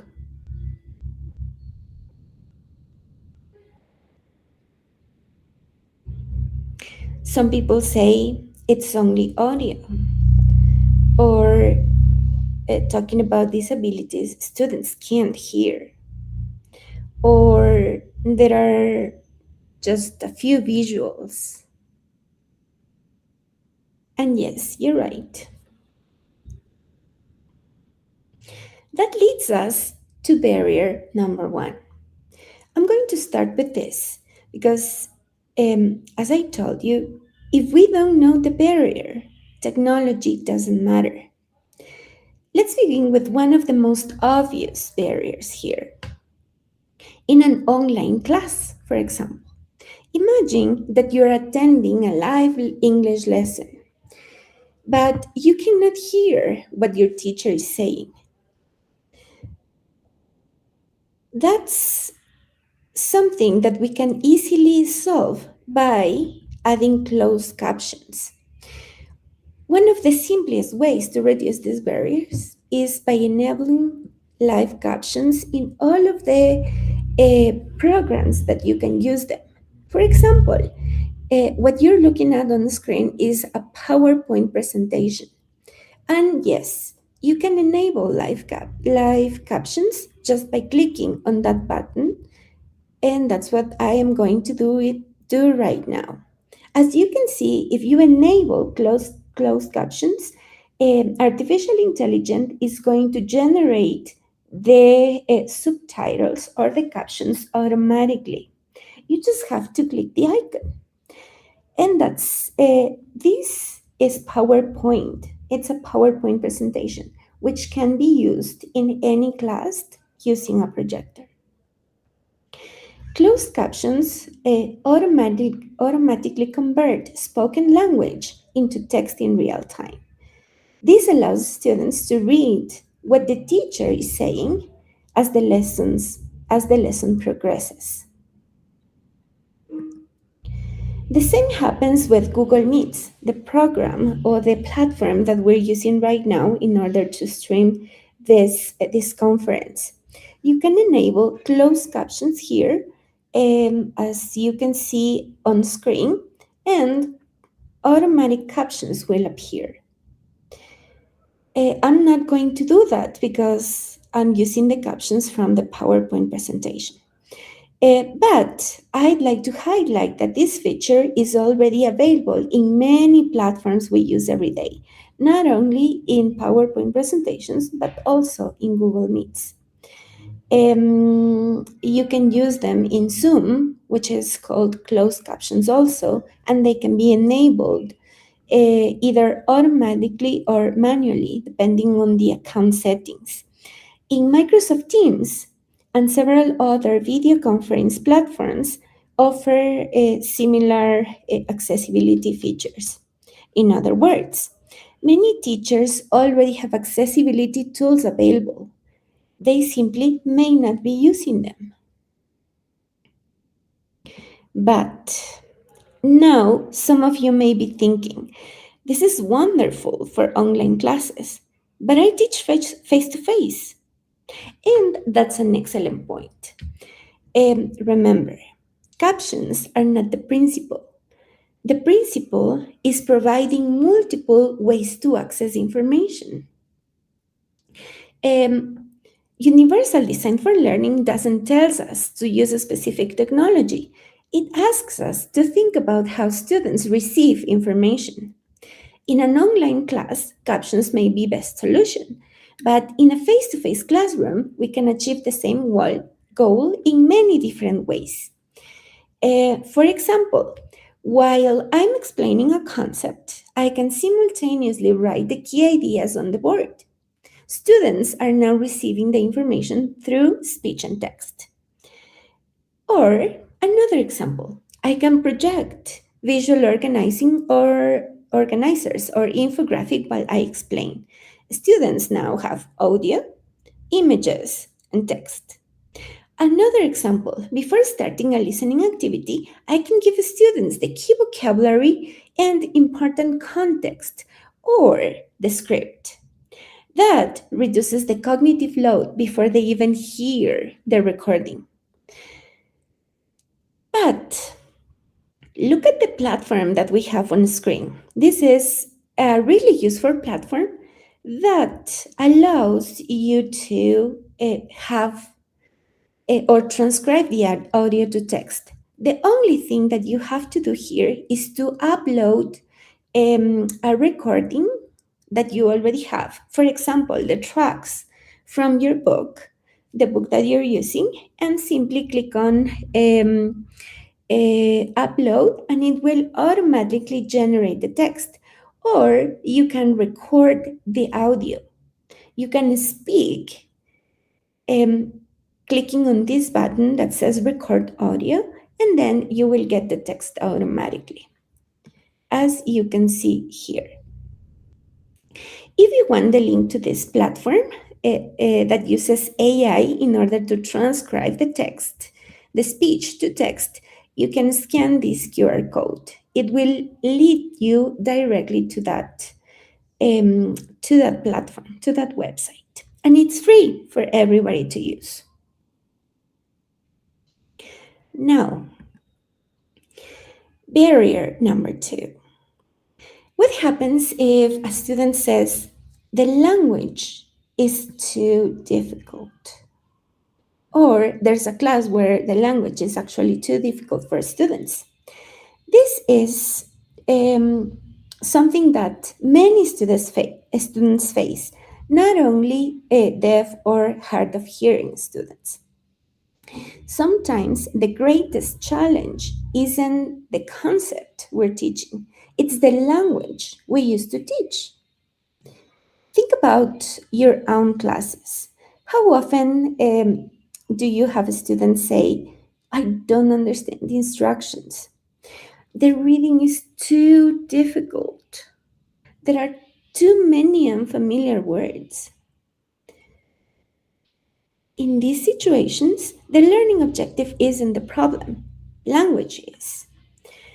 According to the Universal Design for Learning, we should reduce unnecessary barriers without lowering academic expectations. Here, notice the difference. We're not simplifying the learning.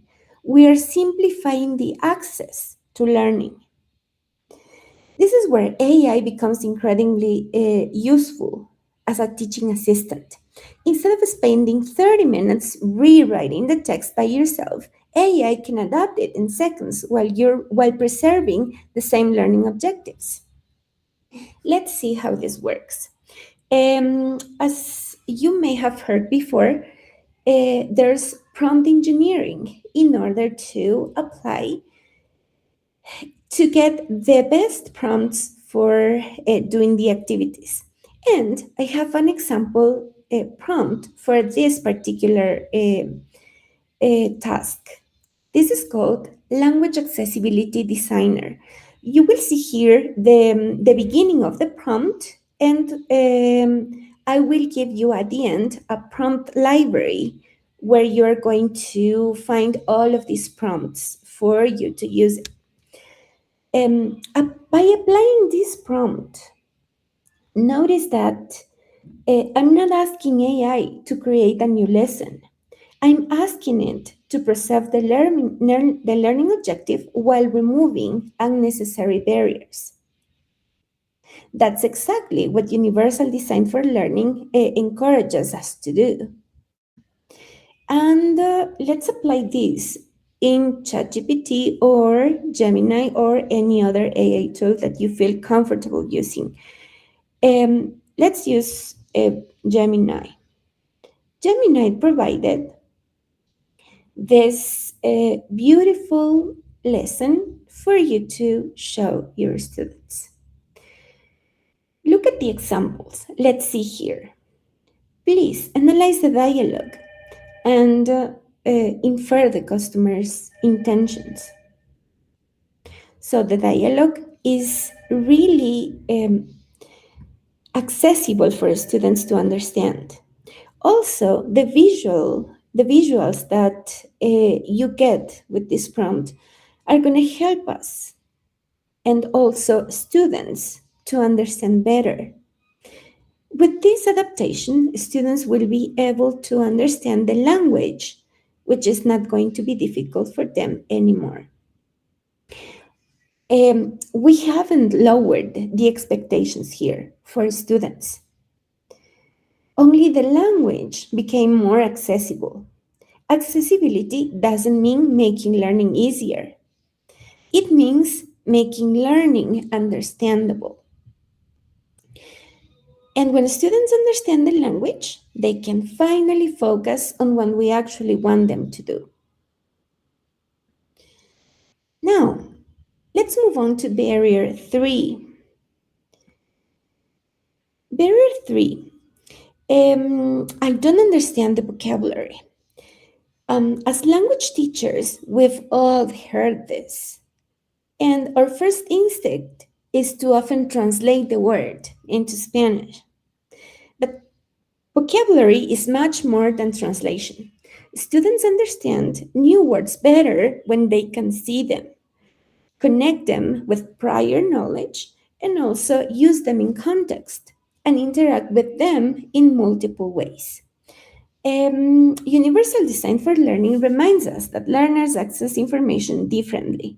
Some students learn best through text, others through images, others through context, examples, or so instead of giving students one definition, why not giving them multiple pathways to understanding? This is another way or another area where AI can become an incredibly teaching assistant. Instead of creating vocabulary materials from scratch, AI can generate multiple vocabulary multimodal packages in seconds. So notice that I'm not saying, I'm not asking AI, what does the word mean? I'm going to ask AI to become a vocabulary designer. So look at this example of prompt. This is, as I told you, a prompt engineering demonstration. The principles for prompt engineering are in the library that I'm going to show you at the end of this presentation, but I would like to show you the example, the result of applying prompt engineering for this particular barrier. This prompt is called Multimodal Vocabulary Learning Designer. Notice how specific this prompt is. It has a role, it has a context, it has the task. The task is broken down into steps, and there's an output format too. I'm not asking AI for vocabulary. I'm asking AI to think like a vocabulary specialist. The more clearly we describe the learning goal, the better AI performs. That is why we need to give AI the most number of details as we can. And this is the result. So instead of giving me vocabulary just with the definitions, notice what happened. Students just don't memorize the word.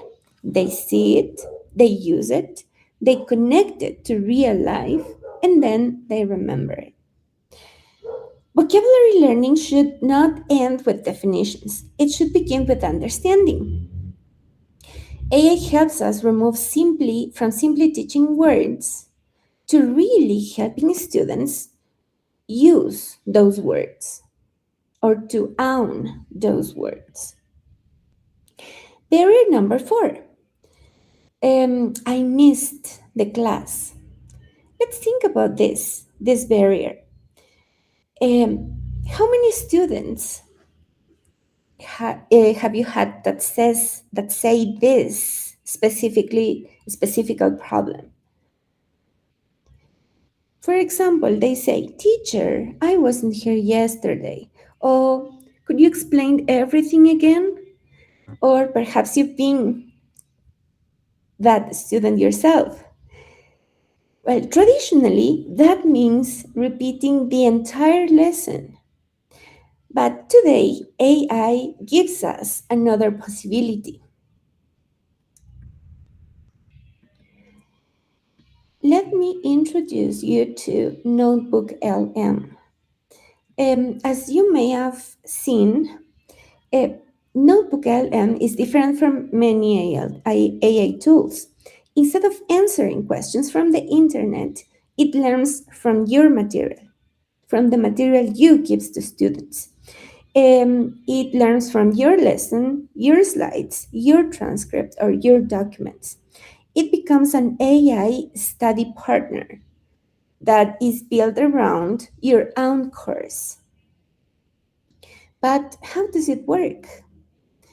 As imagine I upload today's lesson transcript. Here in Notebook LM, you have the option to upload files. Right here, the websites or files from Google Drive, or copy the text, copy and paste the text. Now, watch what happens. Let's suppose I upload the lesson transcript for one of my lessons. Look, Notebook LM instantly gives us a summary. In seconds, it creates a concise overview of the lesson.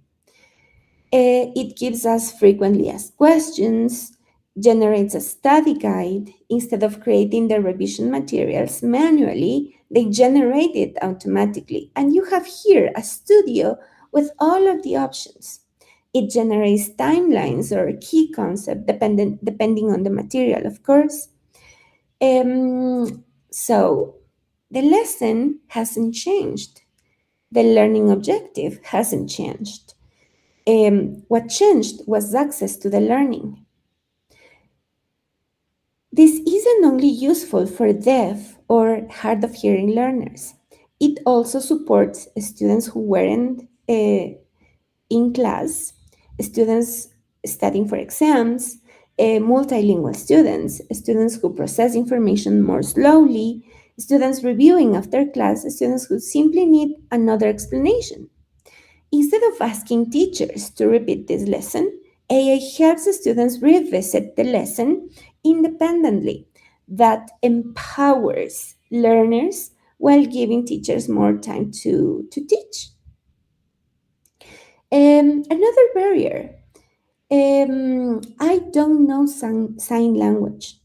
As teachers, we may not know what the sign language is about, or we may not or may know few words or phrases or just the alphabet. We're beginning to see AI-powered sign language avatars and translation tools, but they are promising, but they are not yet effective. They cannot substitute qualified interpreters. Even so, they point toward the future as possible solutions to remove barriers. But many teachers genuinely want to support deaf students. They often say, I was never trained in sign language. I'm afraid I won't be able to communicate. The good news is that inclusion doesn't begin with fluency in sign language. It begins with the willingness to communicate. Today, artificial intelligence cannot replace qualified interpreters. And it certainly cannot replace deaf culture or human interaction, but it can reduce communication barriers. For example, it can generate visual supports, translate spoken language into text, create simplified explanation, generate images, and so forth.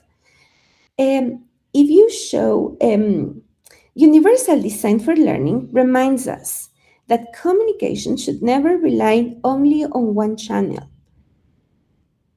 When we provide information visually, verbally, and in a written form, we reduce barriers for many learners. Sometimes teachers ask me, should I wait until I learn sign language before I teach a deaf student? And my answer is always no. Start by making your classroom more accessible today and then continue learning. And barrier number 6. Some teachers said, my lesson isn't visual. Let's look at this barrier. We create powerful PowerPoint slides, but our students don't always learn best that way. Think about this. If I ask you to remember a page full of text or a simply infographic, which one would you stay in your memory longer? Exactly. Visual organization reduces cognitive load. It helps the students identify relationships, and it makes abstract ideas easier to understand. Now, imagine spending an hour creating an infographic. Instead, I'm going to ask AI to redesign my lesson visually. For that, I have the prompt here. This prompt is called Visually Infographic Designer for Inclusive EFL Learner. As you can see here, I've included the role, the context, the task. I have broken the task down into little steps, and then I have provided the output format.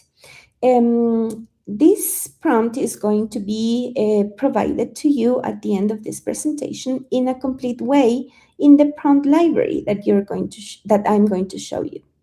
And the AI creation is the following. As you can see, it provides a more appealing lesson. Why? Because it has more visuals.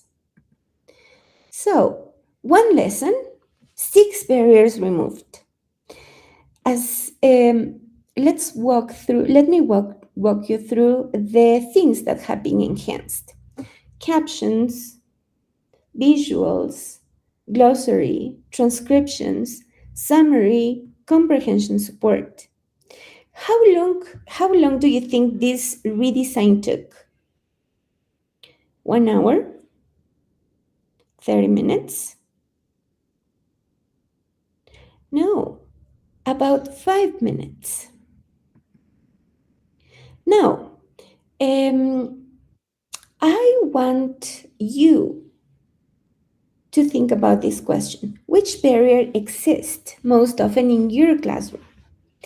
Please take a minute in order to scan this Mentimeter code and answer this question just with a single word or a very short phrase.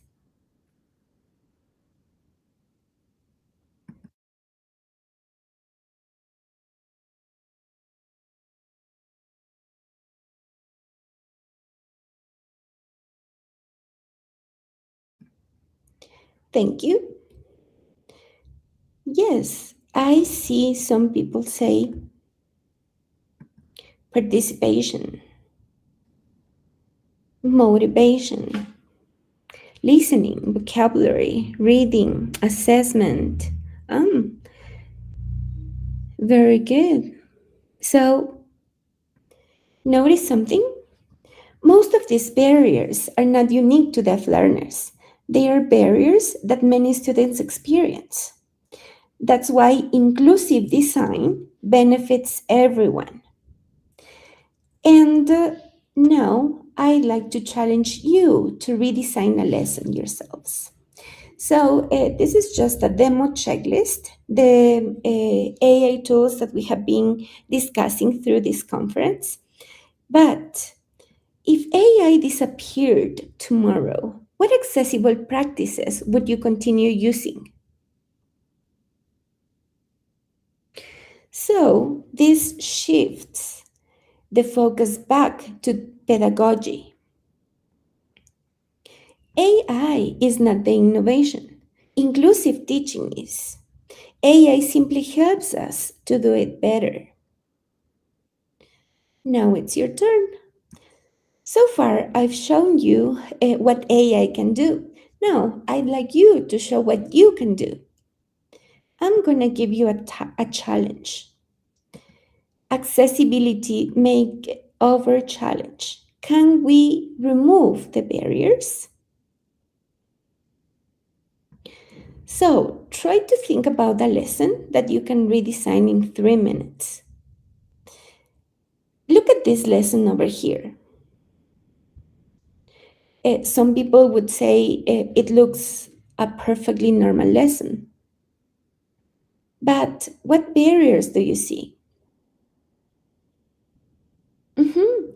They'll probably, you'll probably see that it's too much text, no visuals, vocabulary difficulty, role plays only depend on oral interaction, no vocabulary support, there's only one way to participate. Imagine that you spent an hour preparing this lesson, but 5 minutes before class, you discover one of your students is deaf. What would you do? Would you cancel the lesson? Probably not. Would you teach it exactly the same way? Let's see how AI can help us support. This is another prompt. And again, this prompt asks to redesign the lesson, not write another one, which is easier. It maintains the objectives and the content, but it asks AI to create a more accessible lesson. The result? This one. Accessible lesson on ordering food. AI can give you the visuals also. Let's compare the two lessons. Notice something? I didn't lower the learning objective. I removed barriers. And because I removed barriers, every student now has a better opportunity to succeed. Every student now has a better visual output. And if a hearing student joined this redesigned lesson instead, would they learn less or would they learn better? Yes, better. That's the power of inclusive design. When we remove barriers for some learners, we often improve learning for everyone. So, that's why beyond deafness, who else benefits? Accessibility for all learners. This is one of the most important ideas today. When we design for learners with the greatest barriers, we usually improve for everyone. But the ethical question is, what should AI never replace? Of course, technology evolves, but good teaching principles are never going to be replaced. They will always remain. So, that's my question for you. Which barrier will you remove tomorrow? Not next semester, not next week, tomorrow. I hope today's presentation gives you at least one practical idea to implement immediately. And the future of inclusive education won't be defined by artificial intelligence. It will be defined by educators, teachers, who intentionally use technology to make learning more accessible, meaningful, and equitable. Finally, this is the QR code. I like to call this Inclusive Teaching Toolkit. You may scan this code and you're going to find a lot of information, including the articles, the research articles that this presentation was based on, the prompt library, prompt engineering principles, and also, of course, the slides that I'm presenting you right now. And that's the end of my presentation. Thank you so much. Thank you so much, Master Barona. So, I have a question for you related to what you explained today. In this case, what is the importance of universal design of learning in education? Excellent question. Universal design for learning is something that guides teachers in order to redesign their lessons. Back in the day, we were talking about inclusion criteria, adaptations for people with disabilities. But now, universal design for learning guides us to make lessons, to make teaching accessible for everyone. And that's why it's important, because not only people with disabilities benefit from that, we improve learning for all of the students. And at the end of the day, students are the main characters in education. Professors or teachers exist because of students, and they are our objective. We aim all of our teaching methodology, all of the teaching principles that we have to them, for them to succeed in learning what we are teaching. Thank you so much. So now it is time for your question, guys. So you can leave your questions in the comments below in the YouTube chat. So we're gonna wait for a minute, okay? So in order to see if we have some questions.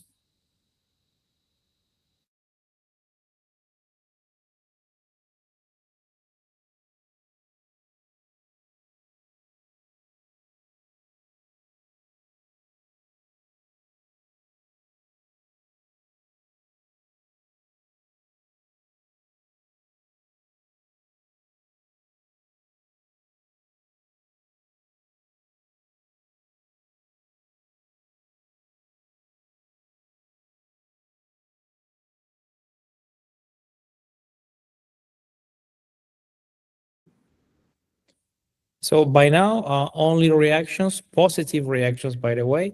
So that means that our attendees really enjoyed this presentation. So please join me in welcoming another, once again, with a warm round of applauses, because that was an interesting topic shared by Master Barona. So now we're going to proceed to read the certificate, right?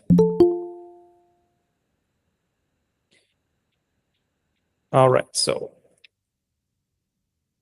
the certificates es las segundas jornadas académicas UNEMI EPUNEMI 2026 otorgan el presente certificado a Master Ruth Viviana Barona Oñate en reconocimiento a su destacada participación como ponente en las segundas jornadas académicas de Pedagogía de los Idiomas Nacionales y Extranjeros, desarrolladas del 9 al 10 de julio de 2026 y organizadas por la Empresa Pública de Producción y Desarrollo Estratégico con el aval académico de la Universidad Estatal de Milagro, Milagro 10 de julio de 2026. So that means that is the end of the presentation from Master Barona. Thank you so much, Master Barona, for being here. It's really an honor to have you in this session. So Thank you so much. The honor was for me. thank you.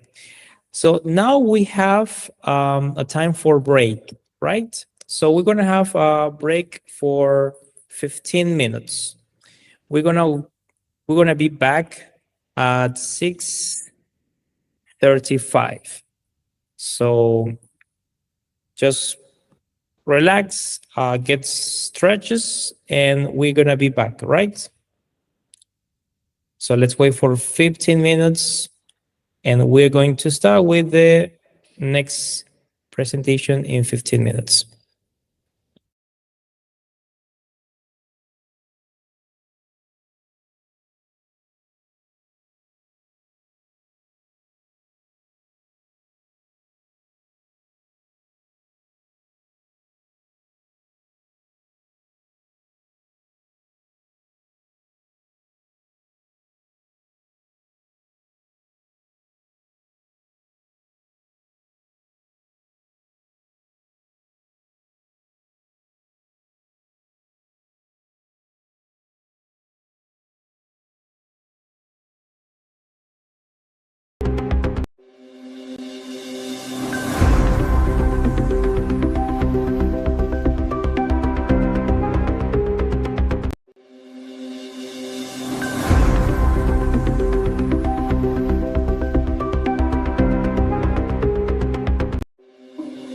So don't forget to stay here. We're gonna. Oh.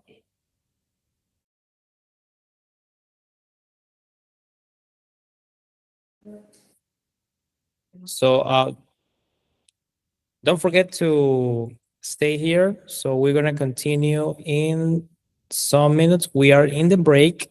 So remember, at the end of this session, we're going to say something important, which is the winners from the academic poster presentations done yesterday. So that's going to be at the end. I mean, at the very end of this session. So that's why stay here, guys. We're going to be back in 10 minutes. Okay?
All right, so we are back once again.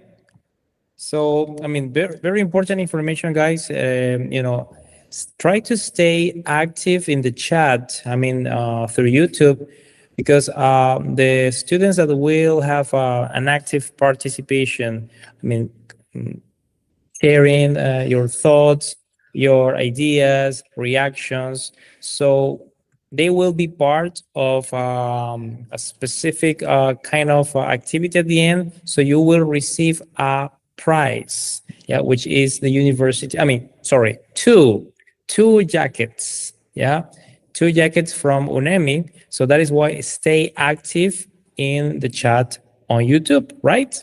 So now we're gonna start with the second part of the keynote presentation. So in this moment, we're going to present, I am pleased to introduce the fourth keynote presentation delivered by Master Mayra Alexandra Auquepiña Moreta. So let's know something about her. Please join us in welcoming Master Mayra Alexandra Auquepiña Moreta. She holds a bachelor's degree in English language pedagogy, a master's degree in teaching English as a foreign language, and Cambridge Teaching Knowledge Test certifications. Her experience includes English teaching at universities and language centers. Today, she will present From Textbook Dialogues to Real Communication. So now it is time, please. We are going to give a really warm welcome to our speaker. So, Master Auquepiña, the session is yours. Hi, hello everyone. It's a pleasure to be here. I'm going to start by sharing the screen, so let me know if you can see it, please.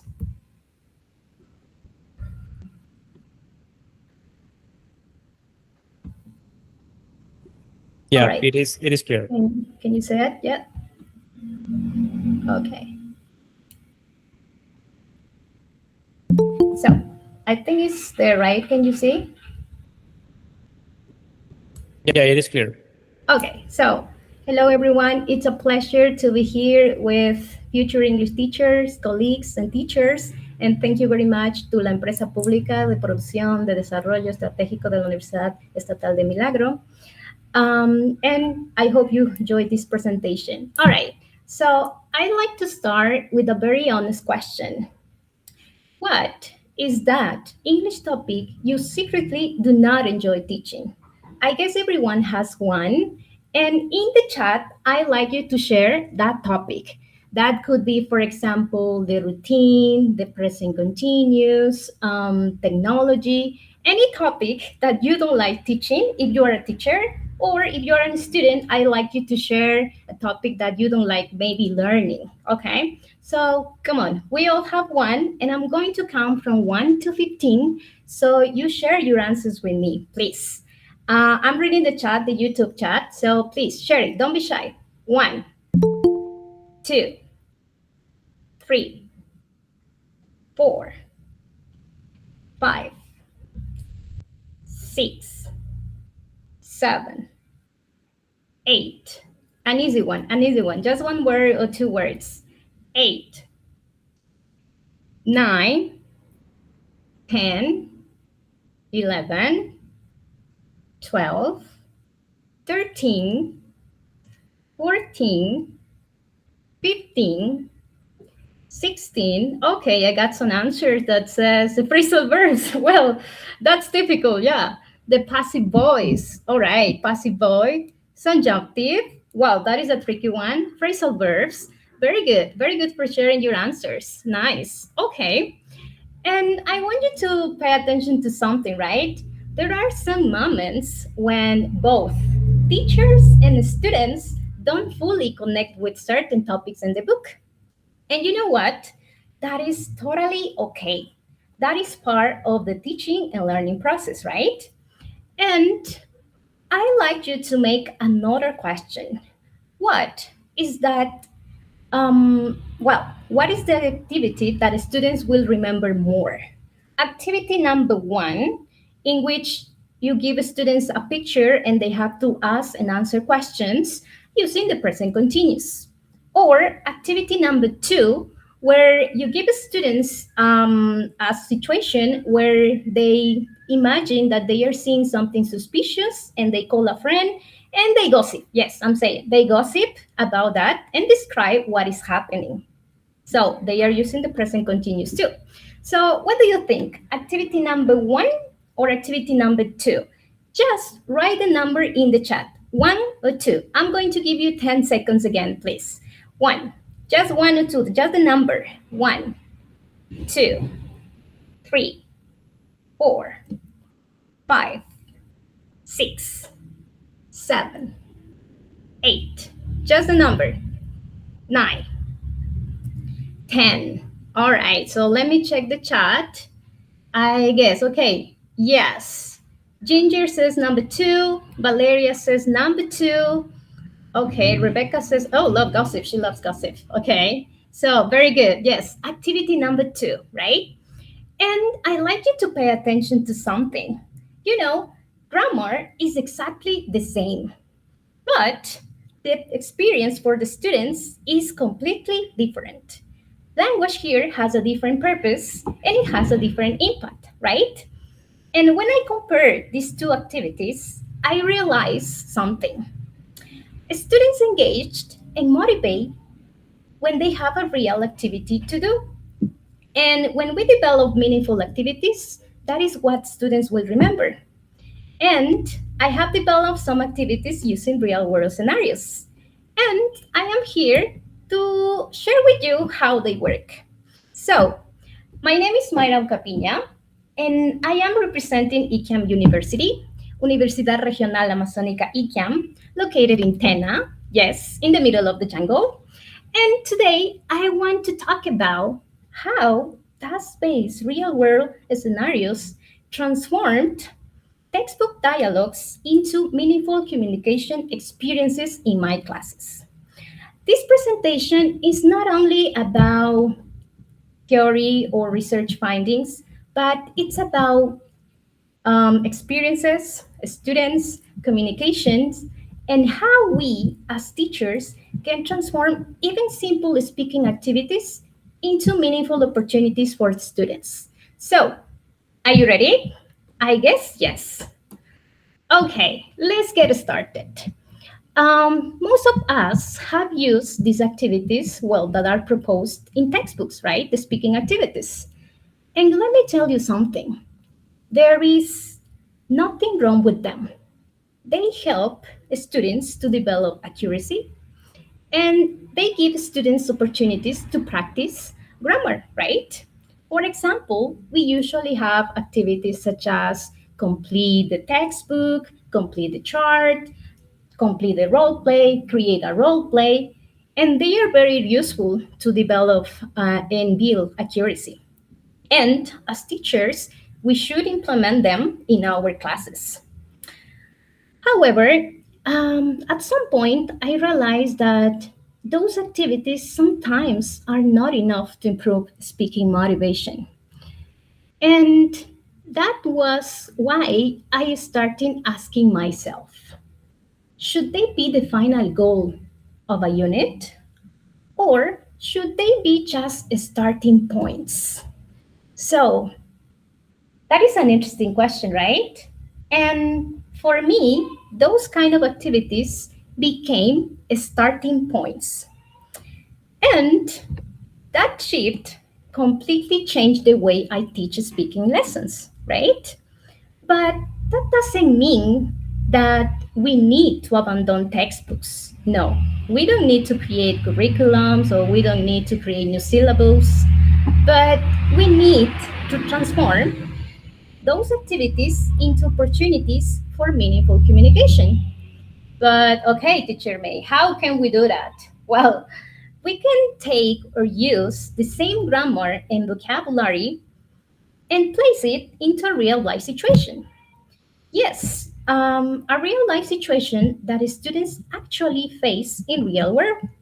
So students at the end use the grammar as a tool for communication, a tool that they can actually use to solve any problem outside the classroom, right? And you, as teacher, can become a designer of learning experiences and not just a book follower, right? So let's continue. And I'd like you to give you a real example. I have been developing these lessons in my classes, and I like you to show how I transformed one simple speaking lesson into a real world speaking task.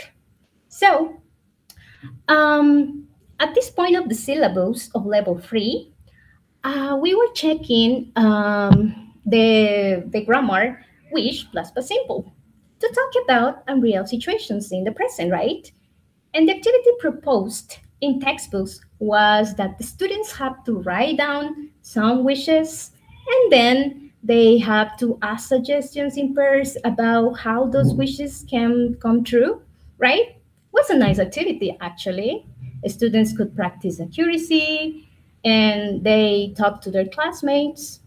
But for me, something was missing. And instead of doing this activity, I developed a real world scenario. So let me show you. And I'd like you to become my students for a minute. Okay? So let's see. Remember, the grammar is wish plus past simple, right? But at this point, imagine that I am not telling anything about the grammar. I'm just going to start with something. Okay? So this was the introductory activity. Okay? So the name of the lesson is The Genie Misunderstood My Wish. Okay? And I like you to pay attention to the meme that we have on the left side, right? Take some seconds to read the statement that we have there. I'm going to give you like 5 seconds. Just read it. You will understand, and everybody will understand because it's in Spanish, right?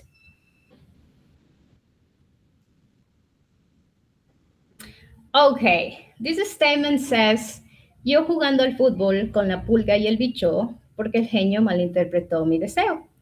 Okay, so funny, right? Now, I'd like you to tell me just one sentence and what was the original wish? What do you think he wished for? So, give me just one sentence. What do you think was the original wish? Maybe the person says, I wish I... So, please, in the chat, comment. What do you think was the original wish? I'm going to give you 15 seconds. So go ahead, please. 1, 2, 3, 4, 5, 6, 7, 8, 9, 10, 11. Just one sentence. Okay, very good, very good. You're sharing answers. Thank you. 8, 9, 10, 11, 12. Okay, don't be shy. Share your answers with me. Don't be shy. 11, 12, 13, 14, 15. Okay. Okay, I got some answers that say he wants to play with Messi and Ronaldo. Okay. Play with Messi and Ronaldo. I wish I played with Messi and Cristiano. Nice. La Pulga is Lionel Messi and Bicho is Cristiano Ronaldo. Very good, Alexandra. Okay. Having a soccer match with Messi. Very good. I wish to play with Messi and Ronaldo. Very good. So now let me show you what the original wish probably was. Okay. In one simple sentence that students could share is, I wish I played soccer with La Pulga and the Bicho, right? Easy. And now the meme makes sense. The genie misunderstood the wish. Okay, so why is it funny and what actually happened instead? Well, first, probably the genie didn't speak Spanish and he didn't know that the Bicho means Cristiano for Spanish people, and La Pulga means for us Messi, right? And that is why he misunderstood the wish. Okay, so the purpose of this introductory activity was simple. As soon as I presented this meme, you started to think about in English, to make hypotheses, to share your ideas, and to communicate in English. And that is what real world scenarios do. Memes here become a real world scenario. And now you are engaged in the lesson, right? You started to think about the wish. All right, so that was only the introductory activity that I applied with my students. Okay, so thank you for sharing your answers in the comments. And now, after the introductory activity, I assigned students the real world scenario. The real world scenario is the description, like the context that you give to the students so they get involved in the lesson. And this was the real world scenario. Okay, new international students at ICAM noticed that Ecuadorian students were constantly sharing memes on WhatsApp, Facebook, and Instagram. Everyone seemed to understand why they were funny, except them. Let me give you some context about this because it happened to me in real. Okay, so ICAM University and TENA, we have a lot of foreign people here. Foreign people love TENA, and ICAM University has a lot of agreements with international universities. So our students usually have a lot of contact with them. They even have classes with them. And in our language center, we have volunteers, amazing volunteers from Peace Corps and Fulbright. So the volunteers worked with us in our classrooms. And one day I was having classes with my students of level 3, and I was working with my volunteer, right? And we were going to start the class. And this happened 1 year ago, I think. And those memes were really famous and they were circulating on social media. And then, then one student came and showed the meme to us, to the volunteer and to me, okay? And I started laughing because the meme says, the meme is the one that we have over here. Yo forrada en lana porque el genio de la lámpara malinterpretó mi deseo. I started to laugh.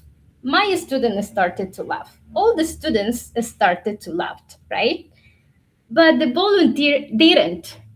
And she was like, what is this? And the thing was that she didn't know that some words in context for Ecuadorian people. For example, she didn't know that we use the word lana to talk about money. So we have to explain that to her, and we explained her the original wish, right? And at the end, everybody started laughing, right? Okay, but that was the context about why I created this meme. So the next week, we practice how to explain that to her.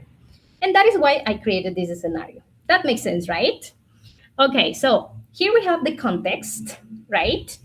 And now here is like a problem. Now let's continue with the next one, right? So this was the scenario, context. Now let's give students a task. So you have to give students a task, like a mission to solve the problem, right? Now, the mission that the students had was to create a meme, an Ecuadorian meme, like the one that we have over here, and the genie misunderstood the wish, and describe what happened, what actually happened, what was the original wish, and how some words could be misunderstood by the foreign people. And that was simple, right? Okay, so as you can see here, with the introductory activity, the scenario, and the task, students were not thinking about just the grammar, wish, plus past simple. They were thinking about how to explain the joke. So now the vocabulary and grammar have a different purpose and a real purpose to communicate. Students are not thinking just in grammar. They are thinking of how to solve the problem, right? That motivates students to speak. So remember, introductory activity, a scenario, and real world task. Okay, so what changed? Well, you know, the grammar is exactly the same. Wish plus past simple. Okay, but the purpose is different. Students had to explain jokes, and for that, they needed the grammar. Now, grammar has humor, culture, emotion, and identity. The transformation was simple. We use memes as real world scenarios, right? I think everybody likes memes. I love memes. I usually share with my colleagues and English teachers, right, and sometimes with my students. So it's a real thing that we do outside the classroom, right? The action, well, the students created the meme and shared the meaning of that, right? And at the end of this lesson, I collected some student responses and, well, their perspectives about these lessons, right? And one of my students wrote, "Teacher, I got so involved that I spoke uncontrollably." I was, oh my gosh, that was awesome. So that sentence stayed with me and showed me that when the activity is real, communication and motivation also is real. Simple, right? But you might be maybe thinking, okay, May. So introductory activity, a scenario, and task. Simple, right? Well, it's not that simple because in order to have a really good lesson and a structured lesson, you need to have a methodology, right?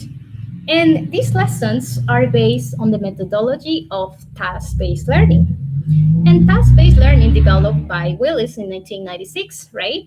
And she proposed these three phases, okay?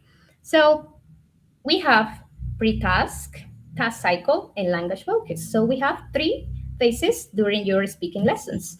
So in the pre-task, if we're talking about the memes, well, we activated students' knowledge. If you're teaching beginners, it would be good to pre-teach vocabulary, to pre-teach language structures, so they already know what grammar they have to use in the task cycle. Okay, so pre-task, engage students and activate students' knowledge. Then we move on to the task cycle. Here, students need to communicate and solve the problem, right? The task cycle is subdivided into three: task, planning, and report. Well, here in all of these subdivisions, you have to make students communicate, work, and share what they have done, right? So in task, you give students the real world scenario and the task, and you make sure students understood the task, right? So after that, in the task, you pair students. You can make teams or pairs, right? And here, if you are talking about speaking lessons, you ask students to just communicate, share ideas, negotiate meaning. They only have to communicate and speak in English. They don't have to write anything. They just have to speak about the problem. In the case of the memes, they decided what meme they had to design, how to explain it, what words were difficult to foreign students. So they were just speaking here. So the main goal is speaking. Then in planning, as the word says, they plan, right? Here, students work and develop the solution or the outcome, right? So here in the case of memes, students design the meme and they practice how to report it to the class. Finally, in report, as the word says, report, the students report what they did. So some of the students present their memes to the class, and well, the others were comparing and seeing how they develop the task, right? So remember, in the task cycle is where all the magic occurs. And the teacher's role here is just to monitor. Teacher doesn't have to correct anything. The teacher just helps students to understand the task. And if they need like some words, she or he can help. Now we move on to the language focus. Well, it is subdivided into two. We have analysis and practice, right? In analysis, well, you as teacher correct the students' mistakes. So probably if you see some mistakes here in the task cycle, you correct them in the analysis and you show students how to use the grammar correctly, right? So the main goal is to improve accuracy. And we have practice. Well, here you can ask students to redo the activity correctly, to improve it, or to share it in the class. So in pairs, they share what they have done inside the task cycle, right? And finally, it is a really good activity to assign students exit tickets. What is an exit ticket? Well, it is an activity that students do before leaving the class. It will be like, tell me one sentence with the grammar, or share you what you learned today. That is an exit ticket. And that is how it works, and how you can apply a real world scenario inside your classroom. So remember, pre-task, the cycle, and language focus, right? Easy. Now, let's move on, and let me present another real world scenario, right?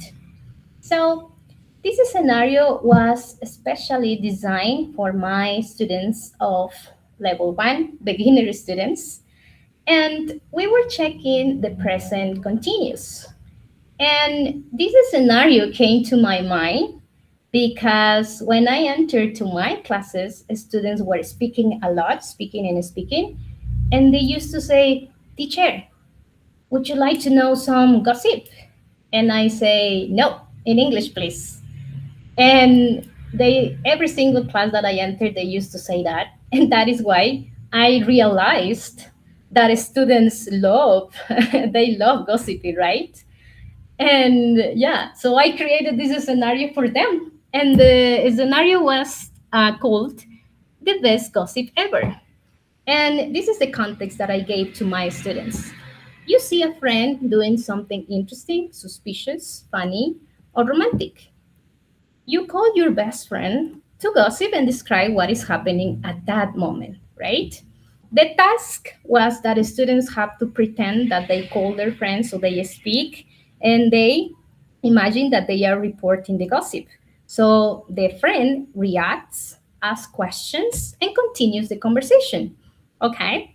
So, and the grammar was the present continuous, using questions, WH questions, yes, no questions, negatives, affirmatives. So everything of the present continuous was involved there, right? So, and well, after that, students practiced and they were gossiping, they were engaged. And to get evidence about that, well, I asked my students to write the script so I could see if they were using the grammar correctly, right?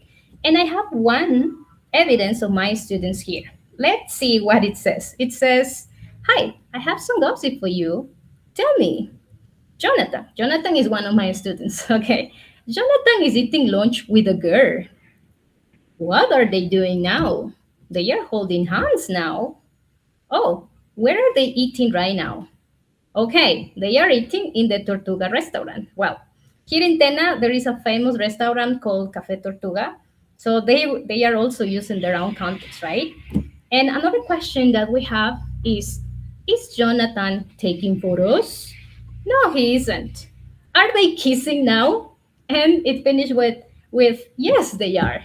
Okay, so as you can see, grammar is almost perfect. And what I also found most interesting was students' creativity. Okay, they created their own gossip and their own stories. They added emotion, humor, realistic details because they use names of the restaurants here and the names of their classmates. And this kind of activity help students to have authentic communicative activities, right? So they use the language as a communicative tool. And as you can see here, here is an evidence of how you can use a real world scenario inside your classroom, and you can use the grammar that is supposed to be checked in your lesson or in your syllabus or curriculum, right? So that was the scenario number 2. Also, I would suggest if you're applying this to pre-teach some vocabulary. So at the end, this is the outcome of the unit, right? So I knew that I was going to apply this kind of a scenario, and I added on purpose some words like having a date, kissing. They don't forget kissing. I can tell, okay? Holding hands. I added them on purpose or at the beginning of the unit. So at the end, they could use them. And yeah, that is how it works, right? Nowadays, when I enter in the classrooms of level 1, I said to my students, okay, let's make a quiz. And I say, use it with the present continuous. And they start usually to look at me like, the present continuous. And then I say, gossips? And they say, what are you doing? Are they kissing? So now they don't know the name of the grammar, but nowadays they know how to create gossips. And that is what I wanted. I wanted them to use the grammar, right? So, and you might be thinking, what is the theory that all of these scenarios are based? Well, as I told you, all of these scenarios are based on task-based learning. Task-based learning emerged as a strong version of communicative language teaching. And it was developed by Willis in 1996. And well, it uses the language as a tool to complete meaningful tasks, right? So these tasks can be simple, like calling a friend, gossiping, chatting, or just planning a trip. So when students are developing this kind of activities, they communicate, share ideas, get agreements, which help them to get higher participation and motivation, to increase confidence, and to have greater willingness to communicate, okay? So it helps them a lot to communicate. And that is also really useful for shy students or students that are really good at grammar, but they don't want to communicate. So this approach helped them to get motivated to speak. And well, you might be wondering, what are real world scenarios and tasks? Well, as I told you, real world scenarios are the context. So they describe a situation in which the tasks occur. So the real world scenario helps students to get engaged in the lesson. They understand the problem. So we give them details so they get involved. Then we have the real world task. Well, according to Willis, 1996, it emphasized that tasks are always activities where the target language is used by the learner for a communicative purpose or goal. In other words, well, they are all the concrete actions students perform in response to the scenario. So if we're talking about the memes, okay, you use the context was that the students were sharing memes and the foreign students didn't understand. Well, that was the context. The task was like the solution. Students created the memes and they pretend that they describe them to a foreign student. So problem and solution, right? Okay, so now when you have this kind of scenarios and well, with TBL, students, well, they stop memorizing things and they start analyzing, evaluating, negotiating, creating, persuading, and solving problems. So language has a purpose and students have a reason to communicate. Students get engaged in the lesson, they negotiate meaning, they share their ideas, they get agreements, and at the end, language becomes a tool for thinking, a tool that they can actually use inside and outside the classroom, right? So, but of course, okay, there are some challenges. When I applied these kind of lessons, well, I found some challenges, which are mixed levels. There are sometimes that in your classes you have students with high English levels and low English levels. So that would be a challenge that you will find. Students that are anxious when they want to speak, shy students that don't want to communicate, and time management. So all of them are some problems that you will find in your classrooms, right? And I like to provide some of the solutions, right? We have, well, use scaffolding, especially visual, so students understand what they have to do. Vocabulary bands, if you have weak students, provide them sentences starters so they can use them in their teams to communicate their ideas, because they usually want to communicate, but they don't know how, and they don't have the enough, knowledge to share those ideas. So provide them scaffolding with those phrases and starters. So after classes, they will learn those phrases. If you have a big group, pair them or make groups. But inside the groups, I suggest to assign a chairperson. Well, a chairperson is the student that is in charge of monitoring that all the members of the group speak, participate, and gives at least one idea. So, and finally, when you're applying the phases of methodology, always use timers so students are aware of the time. Don't just go to the class and present the scenario and the task and you leave the students do the activity during the hour. No, you give them a specific time for a specific phases, like in task, in the task, also in the pre-task, right? So give them some timer so they know what they have to do and what is the exactly time that they have. Okay.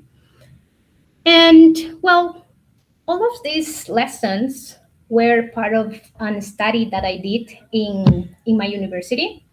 And I collected some of the students' responses in this, and perceptions about these lessons. And I have some of the comments that my students shared with me. And let me read some of them, okay? So these scenarios show me that I can communicate better than I thought, especially when the topic is interesting or familiar to me.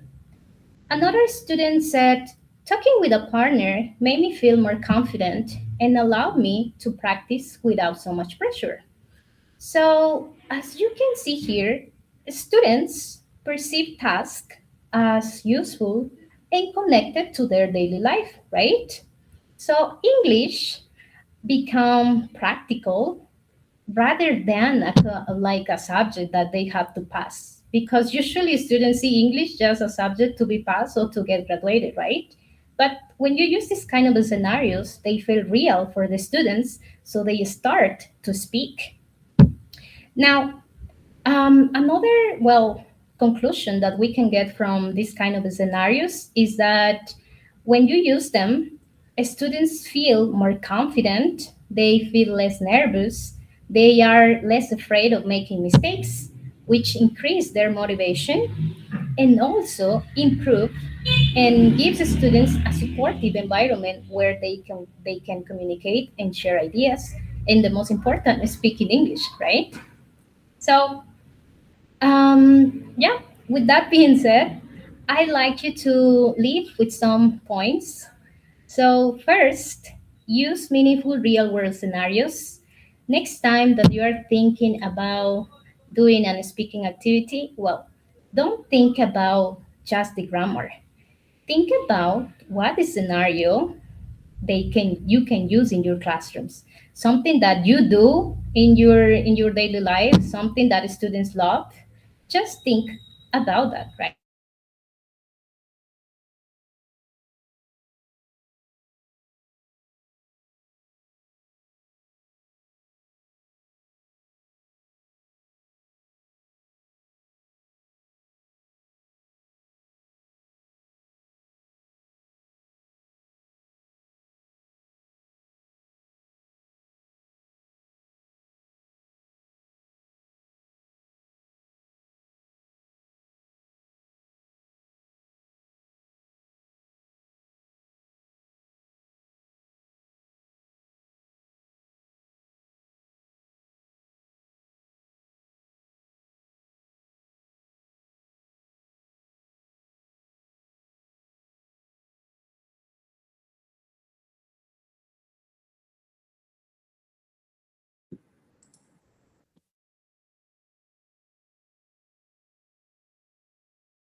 All right. So as you know, we have some technical issues that is that usually happens, you know. Well, just to remind you, remember that if you have a really active participation in the chat, so you will have the chance to get a prize. So remember that we have 2 UNEMI jackets as a prize. So try to be active in the chat. I mean, the more times you participate, so you will have more chances to get the university jacket, I mean, UNEMI jacket.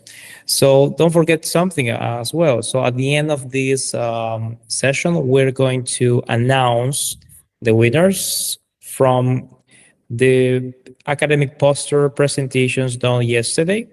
So that's why stay until the end of this session. So remember, now we're gonna try to wait some minutes for Master Alcapina. Yeah, so don't forget, stay active in the chat. I mean, try to send a lot of comments, could be reactions. Yeah, why not? Yeah, like this. So I can see a lot of reactions now. So if you want to get the UNEMI jacket, so you will participate more, right? Good. So we're gonna wait for 5 minutes. Yep.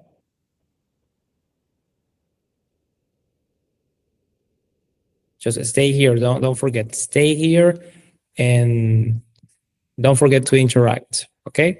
Interact in the chat. We're gonna wait for 5 minutes.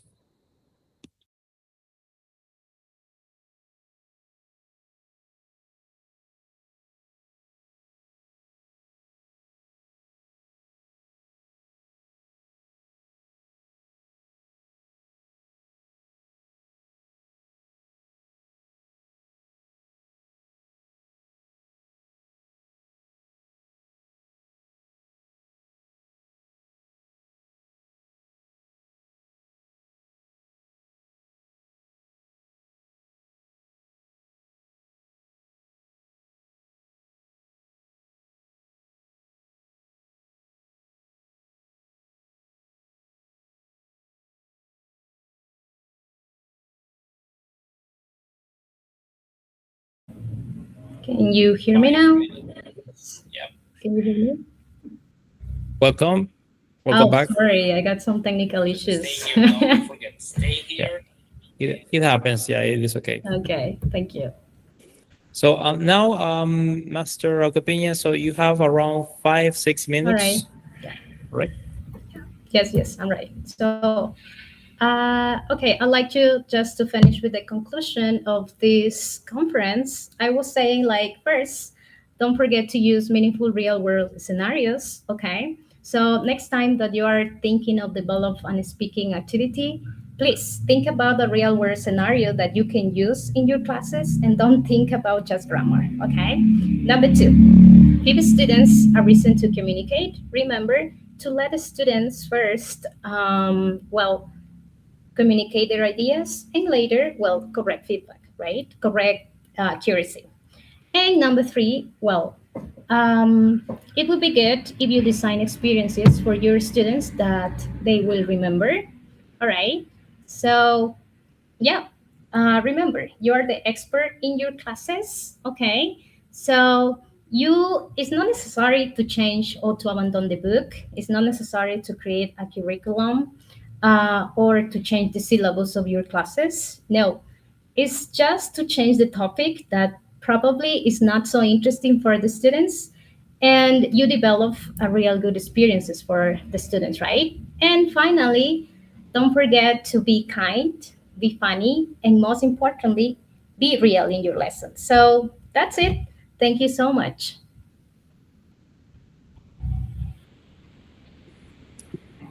Thank you so much, Master Alcapina. So you will not believe this, but when you mentioned the bicho and la pulga, so the chat almost exploded. I mean, they Yes. were very active. Yes, So that's true. it was very interesting. So, we are in the World Cup mode on. So that's why Yeah. people are, so happy about that. And, I have a question. So it Yes. is, your presentation was stunning because related to what you mentioned. What is the role of communication and motivation in this environment? Because you mentioned that some cases, some challenges, but what happens when the motivation is down all the time? Yeah, that is what usually happen in our educational system, right? And I work with students at university that they say, well, I work with level 1, right? And when I give them the diagnostic test, they usually write like, I don't like English. And I usually told them like, okay, we will see. We will see in 1 month if you don't like English, right? Because we usually plan classes where they enjoy it. So I would suggest that when we want to increase the students' motivation, try to connect with what the students do and what the students like, and try to design lessons where you catch students' attention and also give them like the opportunity to speak and not think about the grammar. Because when you say like, oh, today we're going to see the present simple, well, they say, okay, what is the present simple? But if you give them something different, like for example, oh, you're going to have a date with someone and you need to know how to make questions to ask like, what does your mother do? They are gonna increase their motivation to speak, right? So the main goal here is to create those real world scenarios to help them to see the real purpose of the language. Indeed, Master Capiña. So yeah, and something I wanted to add is that, who doesn't love gossips, right? So that's why. Yeah.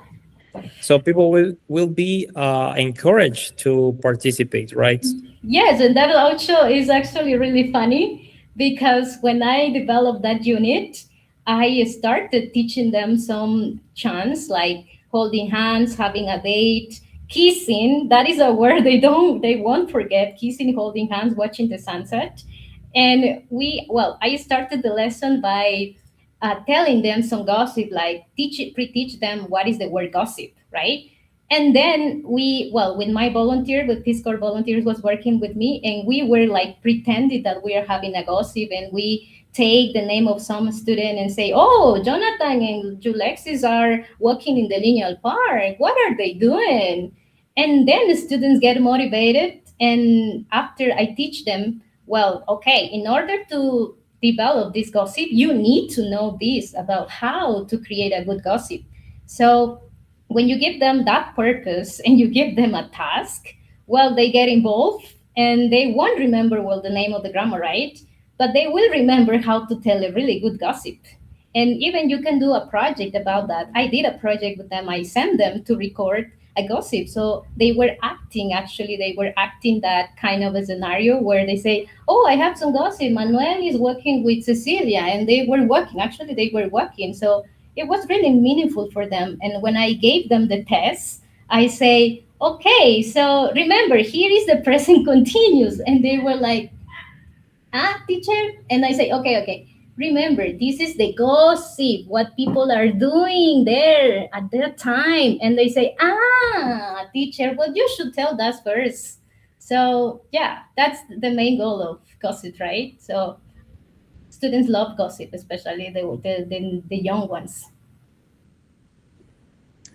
Well, yeah, indeed, we are on the same page.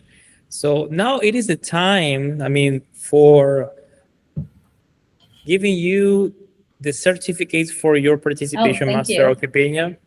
So I will proceed to read what it is written now. Okay, so las segundas jornadas académicas UNEMI EPUNEMI 2026 otorgan el presente certificado a Master Mayra Alexandra Aucapiña Moreta en reconocimiento a su destacada participación como ponente en las segundas Jornadas Académicas de Pedagogía de los Idiomas Nacionales y Extranjeros, desarrolladas del 9 al 10 de julio de 2026 y organizadas por la Empresa Pública de Producción y Desarrollo Estratégico con el aval académico de la Universidad Estatal de Milagro.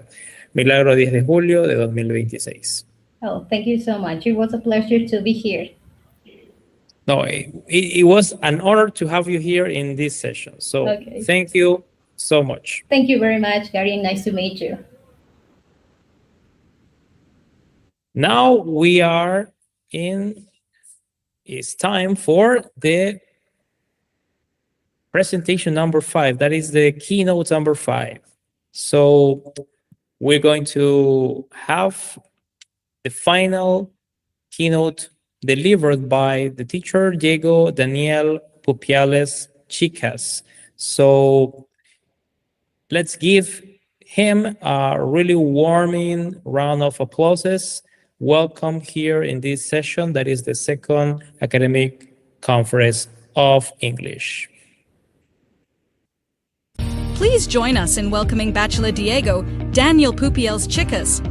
He holds a bachelor's degree in English from the Technical University of the North. His experience includes English teaching at universities, higher education institutes, and language centers. Today, he will present the perfect formula, the use of Gemini, Notebook LM, 11 Labs, Wayground, Claude, and Lovable to create engaging content for flipped and blended classrooms. Welcome, Teacher Pupiales. So good evening, and it's an honor to have you here. So the session is yours. You may start. A good question. Can you listen to me and can you see the screen? Crystal clear. Thank you very much. Let me just hide this for a bit. Okay, so good evening with everyone. This is like the last, as I understand, this is the last workshop that you will just listen. I will try to be as engaging as I can because my topic is it's just that, okay? So I changed a little bit like the perfect formula title because it was too there were there were too many tools in that topic. So I just reduce just to fit in the time that I have to present now. So the new topic for this presentation just changed for designing engaging flipped EFL web classrooms with with Notebook LM, Cloud, and Lovable. So that would be like more or less the same, but not with so many ingredients here, okay? We are going to just cover almost the same, okay, as the original version. So first, dear students, let me just start with two QR codes. The first one is a website that I'm going to just going through, like the presentation. That would be an example of what you can create, and actually what I would love you to create at the end of this session. Okay, I will give you like some tools. I will give you some suggestions, some advice for you to create your first website, like teaching website. Okay, so today you are going to just do a lot of work. I mean, you are going to just follow my instructions in certain parts. Okay, so let's start with the if you click on the if you scan the first code, you will have, let me just present this. You will have like a super nice website. Let me just show you so I can over here. Sorry, this is not the one. You will have like, let me just put it here. Where did okay, just let me go for the, let me just go for the root. I just lost the website, but no problem. I will just open it again. So you will have like this web page. As I told you at the beginning of the class, you will create one website in which you can just have interactive content, something like this. This is something that I created for this presentation. So the idea is that you will have the everything that I am going to present today. You will have the resources at the end of this website. So everything is going to be here. Okay, I am going to just go through certain tools for you to just create this. Okay, so let's begin with with us. If you scan the second code, you will have pool. You are going to help me with some ideas before we go into the general thing. Before that, I'm sorry. Let me just tell you the objective. So the objective is to share my experience as a teacher using AI tools. I chose like three main ones. In my opinion, they are the best to create engaging content. The number one is Notebook. The number two is Cloud, and the number three that I use to combine everything is Lovable. That's the number three tool, like the website tool. Okay, so the specific objective is like to have a very brief description of the three AI tools. Okay, so let's start with a super fast pool. My question is, what is the most challenging aspect of creating a flipped lesson content? Okay, I am going to wait. Okay, you can interact with this QR on the screen. You can just type one word. What is the for you the most challenging aspect? And you can also write down, if you don't have a QR reader, you can also use the YouTube chat to give me the answer. Okay, so you just give me some ideas. The first idea that I just experimented was time.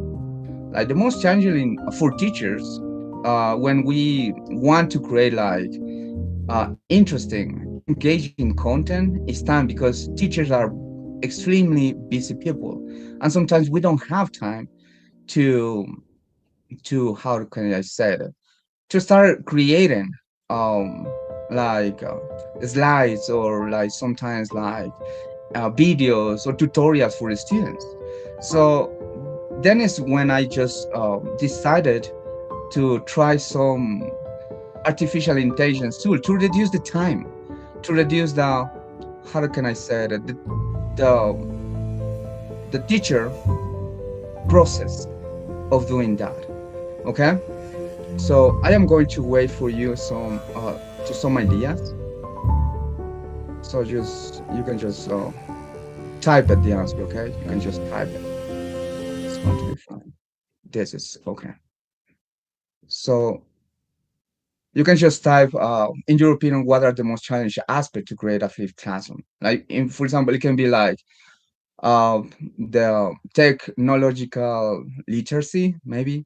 It could be like, I don't know, like other um other aspects. Okay, I I'm sorry. I consider that like another thing another thing that the students can struggle is like, for example, uh, you create the material, and then when you want students to check that material, sometimes the students don't even check that. Sometimes that's kind of a problem, because uh, the students sometimes don't have time, or they think like the flipped content sometimes is boring. So I think there is like a little lag in the YouTube channel and the presentations. I am going to wait a little bit more. Okay. So one student just mentioned the internet. Some other people may not have internet. That's true, right? That's that. That's also true. Some classrooms and schools, they don't have access to internet. Is absolutely true. So can you just type it? If you don't have like access to this QR, you can just try to communicate by the YouTube message, the YouTube chat is totally cool. So maybe, okay. Right. Let me just check the answers if I can just refresh this. Okay. Got it. So because of the time, I will just continue with a thing. So I found that many teachers uh, struggle with time. Also, still, teachers sometimes create the students who do have time. Sometimes they found in a very frustrating situation because if when they created the worksheet or the videos or the tutorial for students to check before class, sometimes the students don't just check that. Maybe because they think that that's boring or that's not something that they are going to use it, and sometimes students just don't use it, right?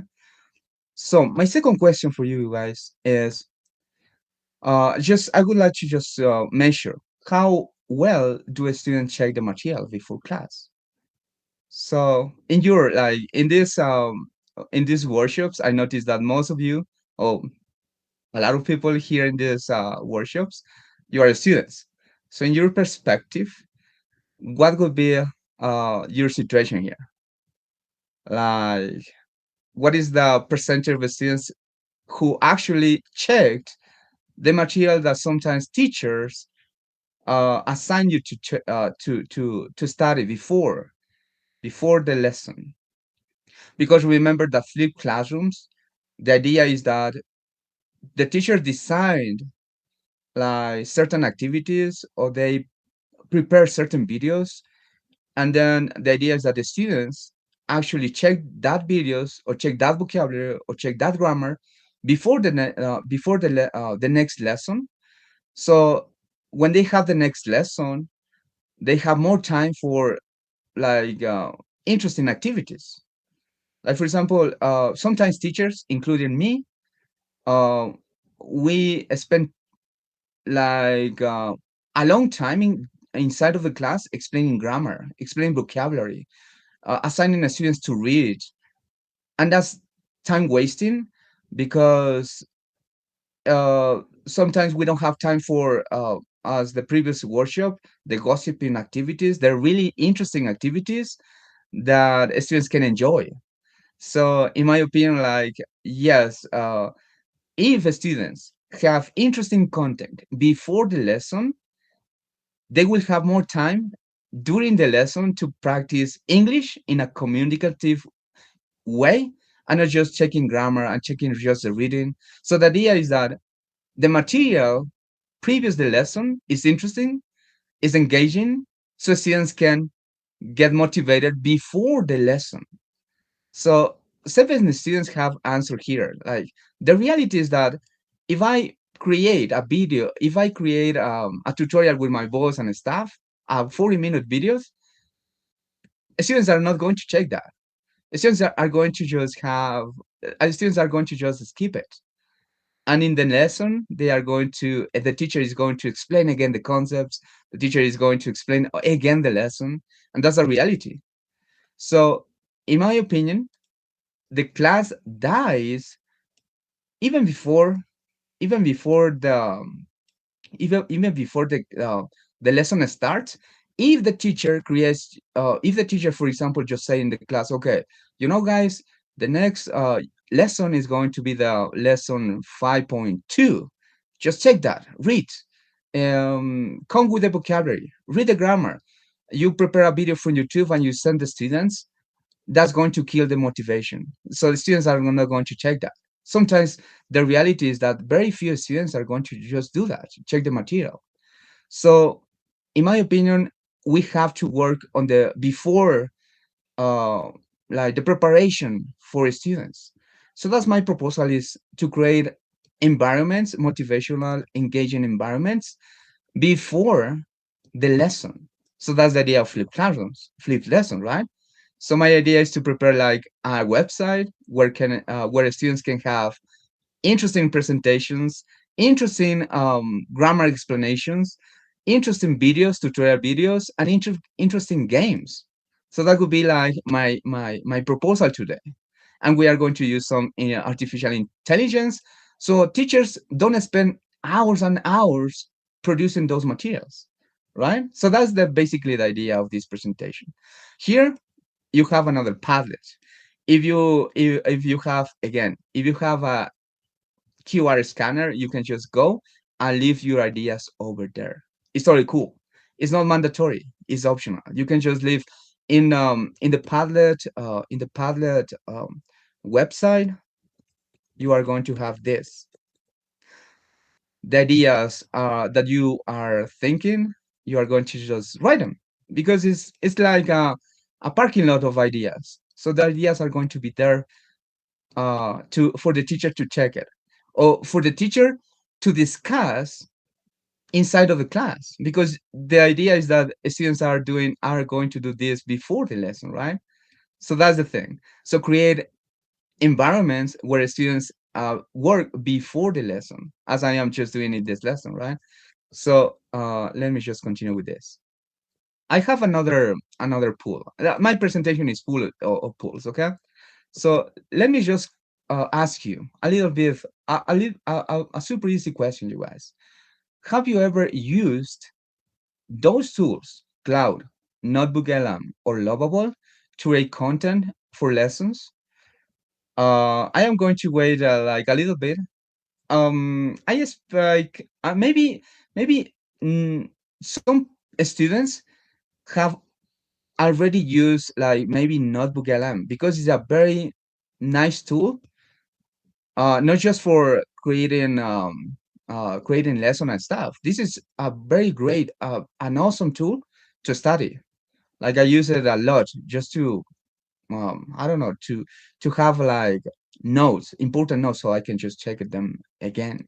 It's a super nice tool. Okay, so I am going to wait a little bit because of the lag, but again, if you have no access to the QR code, you can just write it on the YouTube channel, YouTube chat, so I can just notice that. Okay. So yeah, there are two students. Okay. Okay. There are three students who have never used any of those three tools that we're going to just check today. Remember that today I am going to, because of the time, I am going to go, I don't know, like super fast, explaining explaining how I used Notebook LM to create like the website that I am going to just show you at the end. And also like for the other tools, I am not going to go into details, because it's going to be a kind of large topic. But I can promise you that I have looked like a lot of artificial intelligence tools, and for the creation of websites that we are about to create, those three are a perfect combination for that. Like as the original topic that I said, like this is like a very nice combination. Maybe it's not a perfect formula, as I said before at the beginning when I presented my how to say it, my topic for to be here. But now it's a great formula. It's not the perfect formula, but it's a great, very great formula that we can use to create engaging content for students. Okay, so I don't know. Like I have 5 students here in the survey, and 60% of the 5 students, I don't know how much is that. I'm so sorry for my mathematics, but 60% of them have not used like any of those tools. Maybe one student or have used Cloud, and 20% have maybe used like Notebook for content for to create content from for lessons. Okay, probably it's like the percentage that we have now, but it's a good how to say parameter that show us that we need to go into details on those on the use of AI, I would say. Okay, so let me just present briefly like the three tools. Okay, in my opinion, Notebook LM is a super powerful tool to create content, like visually attractive, engaging content presentations, grammar presentation, vocabulary presentation, presentation of a lesson. In this case, I am going to use it to illustrate a reading, but you can use it for listening, you can use it for grammar, for vocabulary, or even for an entire lesson. Notebook is perfect to create very engaging slides, presentation, videos. So you can save a little bit of time teaching, preparation, uh, or creation of flipped material. You can save a lot of time using this. I am not saying that teachers cannot do it like manually, but if you do it manually, like creating engaging slides and stuff, that's going to consume like a lot of time. I have, believe it or not, I have used a long time, but I mean, I love long hours preparing content that sometimes of some students don't even check. And sometimes I felt frustrated about that. Then I try to make them, maybe the problem is not my the ideas that I have. Maybe it's because I don't use the right tools. So I started to explore tools that can be a good combination to save time, and so students can have good material so they can prepare for the next lesson. So that's when I just came for the three. Those are not the only one. Those are not the only tools that you can use. In my opinion, they are the best because it's my context.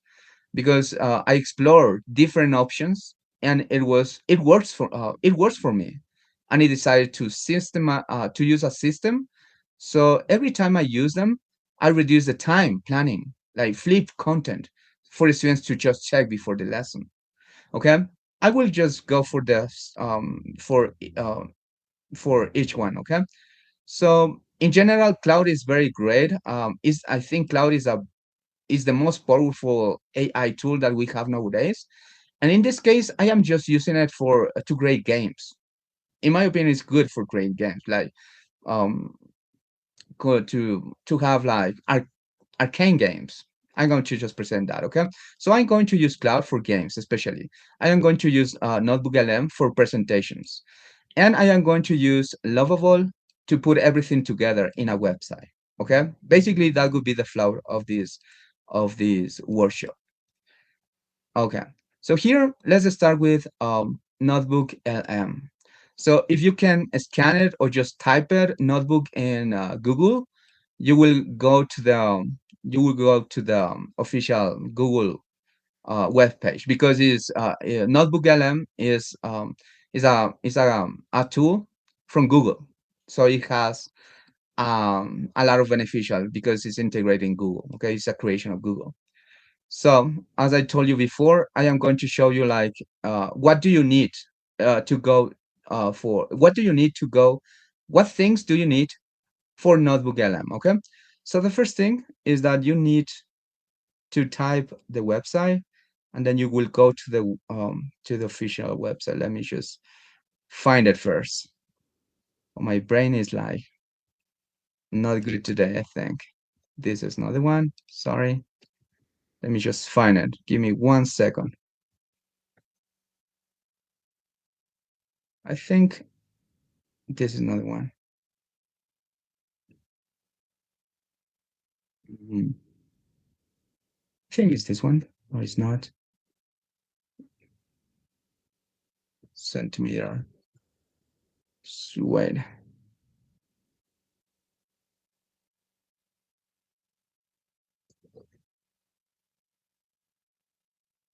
Or it's this one. Yes. Okay, here is Notebook LM. This is my notebook, and the basic thing is that in this you can create like different lessons, right? Different workbooks, actually, different books, I would say, notebooks. Okay. So the idea is that the only thing that you need to use this website is like the reading. I am going to just transform my reading into an illustrated page. Okay. So first, I took a piece of reading of a lesson that I have. Like, for example, let's say this one, a reading content created. Let's see. Okay. So the idea is that you take any piece. It can be a reading, it can be a listening, it can be maybe a part of grammar, or it can be a part of vocabulary, anything that you want. So you take the information in a Word document, you put it in a PDF, like in this case, you put it in a PDF. This is a reading. And the thing is that you feed Notebook LM with this material. And what you need apart from that is let me just create a notebook. Okay. And what you need to do is like you need to put information into this website. So the first thing that you are going to do is just put like the document, the grammar thing, the listening activity, the material, the input material that you want your students to be more attractive. Let me just put it here. And then you just upload it. This is the same document, okay? Once Notebook LM has the information that you have to check, the only thing that you need is to click on presentation. Notebook LM is going to just read the information, is going to have it inside of the website. And the things that you can do is magic. Like for example, if you want a slide, you click on a slide, and with the right prompt, you can just create very engaging presentations from this reading. In this case, it's just a reading, but you can just put a listening. You can put like the entire lesson, like lesson 5, and then depending on what you want.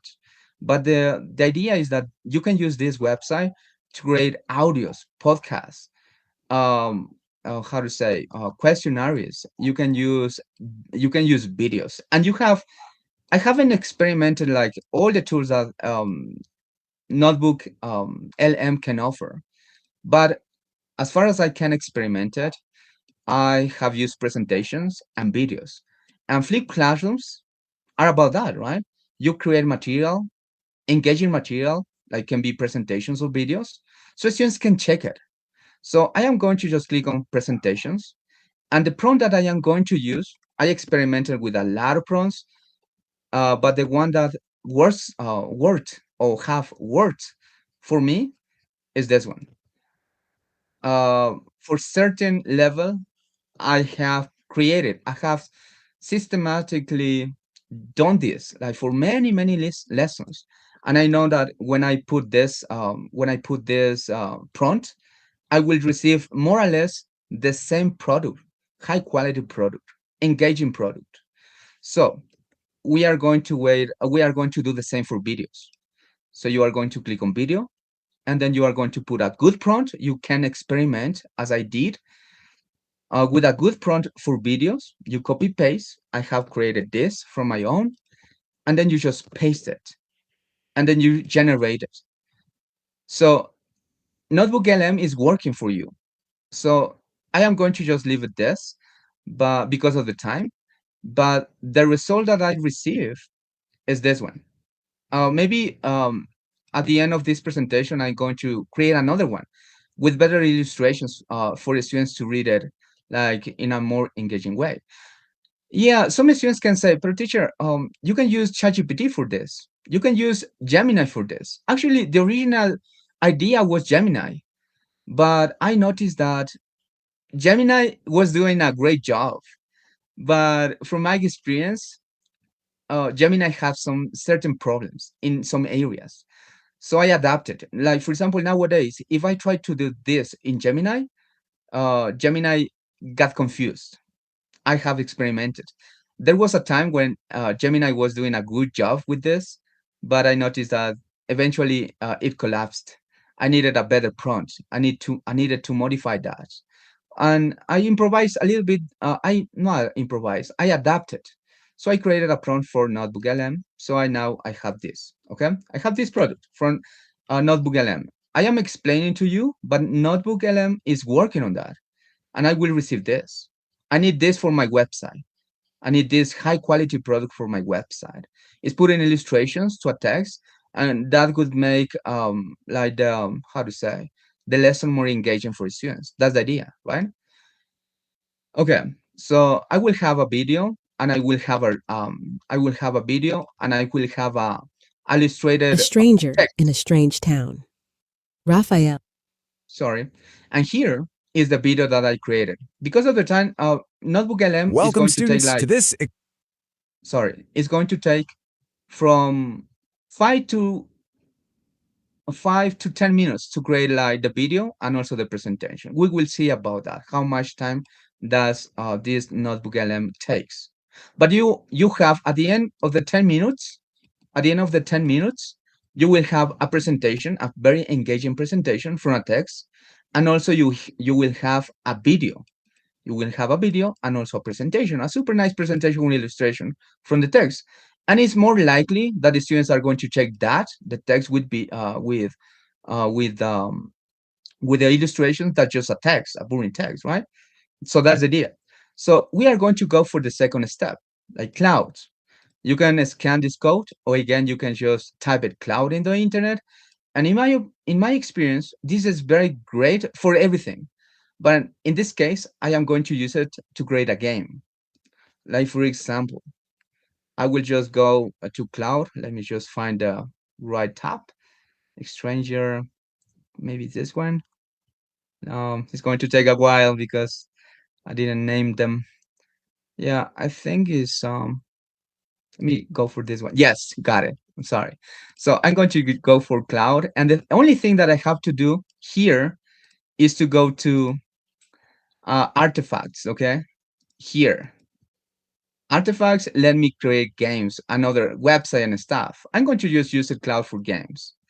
So the only thing that you have to do here is to create a new artifact. You click it on that, you select game, you click on game. Okay, and then I'm sorry, I'm going to just use this.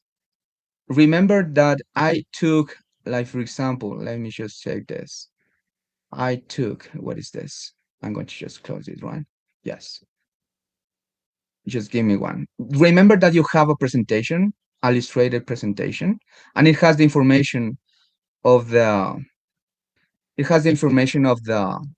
of the text.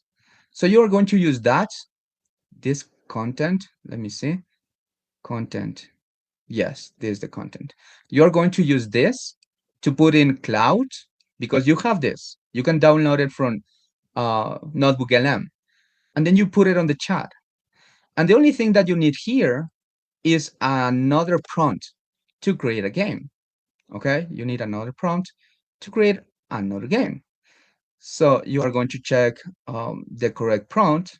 I know that for me, the game that I am going to create, I have like prompts for Pac-Man, I have games for Tetris, I have games for Bomberman, and different prompts for different archaic games, okay, old games.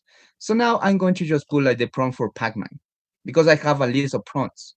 And I know that if I want a Pac-Man game from this text, I'm going to just select that prompt, and then I'm going to hit click.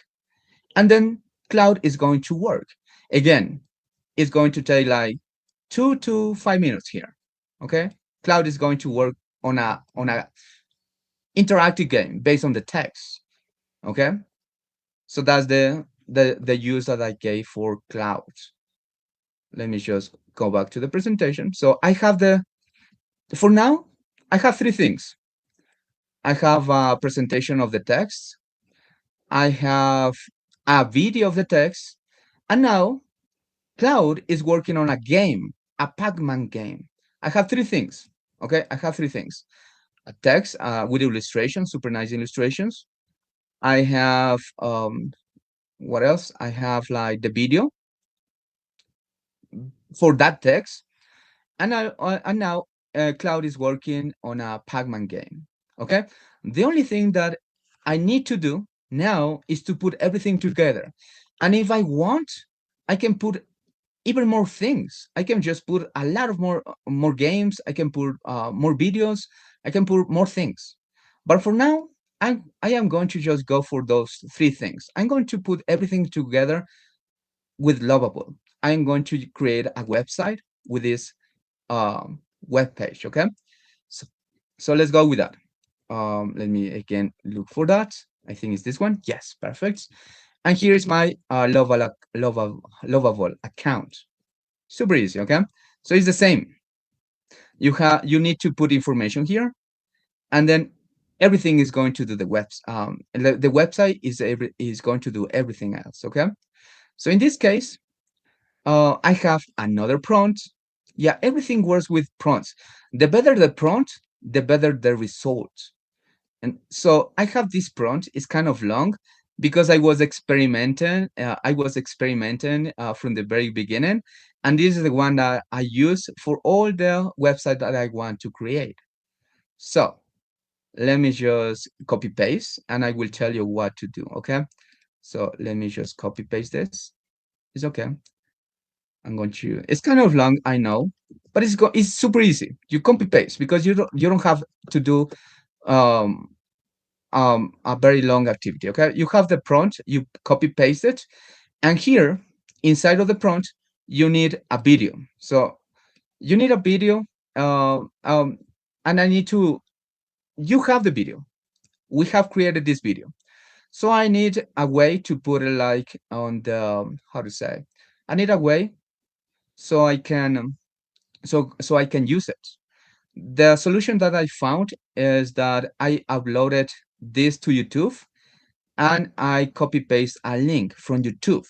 Okay, so the only thing that you need to do is to upload the video to YouTube and then copy paste the link from YouTube. So I have done that. I am going to just copy paste the link. Remember, I uploaded the video that I received from YouTube. It's going to take like 1 minute. No, it's not something super complicated. And then you will have the video. I think it's here. Let me just see it. I think it's the first one, okay? I'm going to go the first one. This is the video from YouTube. I uploaded to YouTube. In the prompt, you put it in the video, the link of YouTube.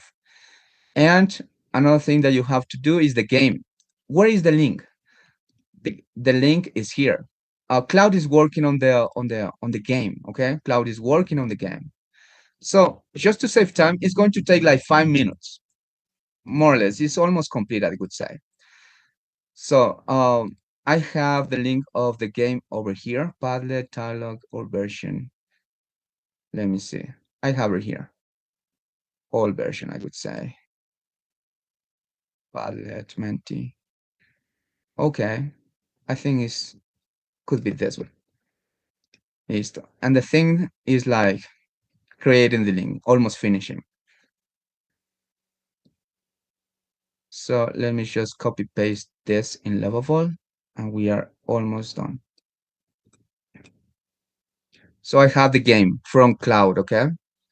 You find the game link, game over here, and then you have the video here. And the only thing that you have to do is just click on create. And Lovable is going to create a website. This website is going to take like, again, 5 to 10 minutes, okay? But when it's done, your job has finished, okay? So what is the thing that you are going to receive as a final product? Because I have done it just to save time. So I'm going to use the presentation here. Let me just go for it. It's not here. It's over here, I think.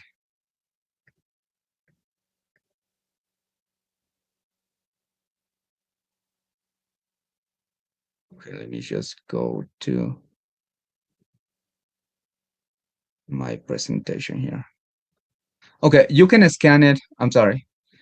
You can scan this code over here to see the result. Okay, you can just click here. I am going to just go for the link directly. That's going to be like this presentation.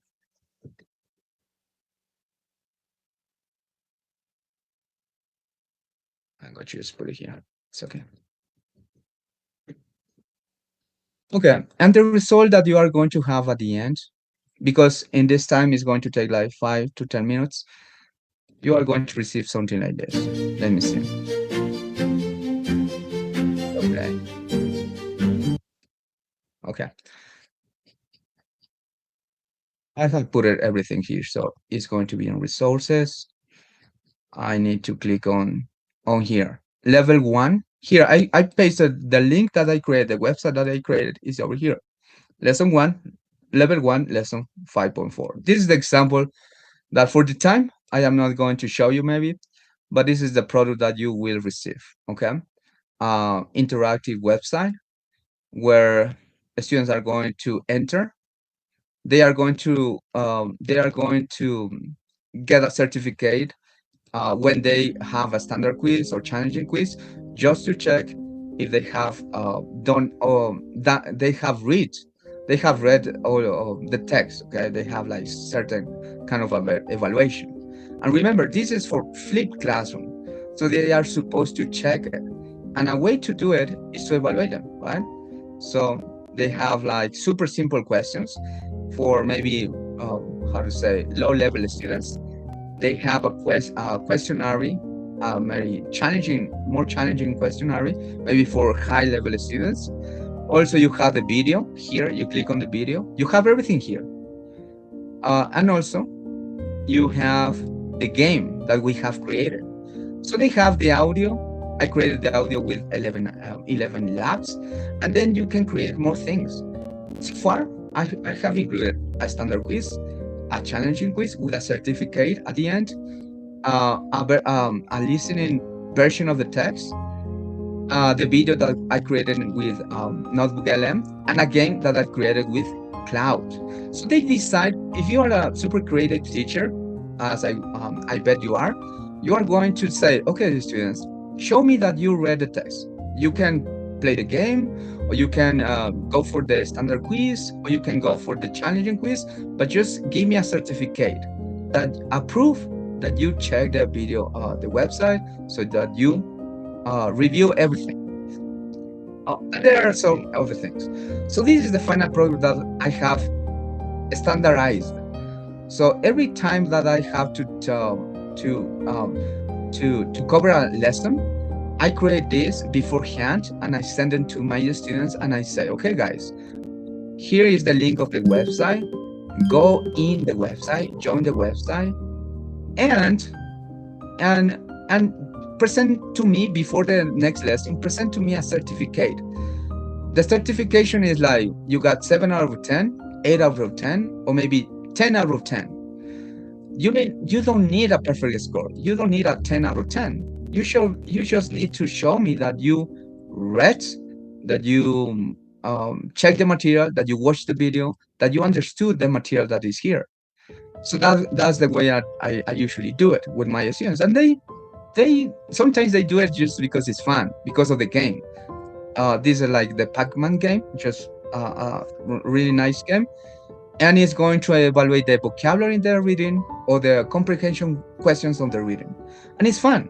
And the students just do it. I mean, they prefer. Not all this. I am not going to say that all the students are going to do it, but probably more students than a simple worksheet, I would say. And the extra thing is that they have everything here. They don't need a worksheet. It's interactive. They can have fun and stuff. And you can add maybe your personal touch. I mean, maybe other things. So far, I created a prompt. I am going to share with you that, in fact, everything that I have said is in the website. All the resources that I have is in the website that I also created with Lovable. Everything is over there. Okay. So I have shown you like what I usually do sometimes.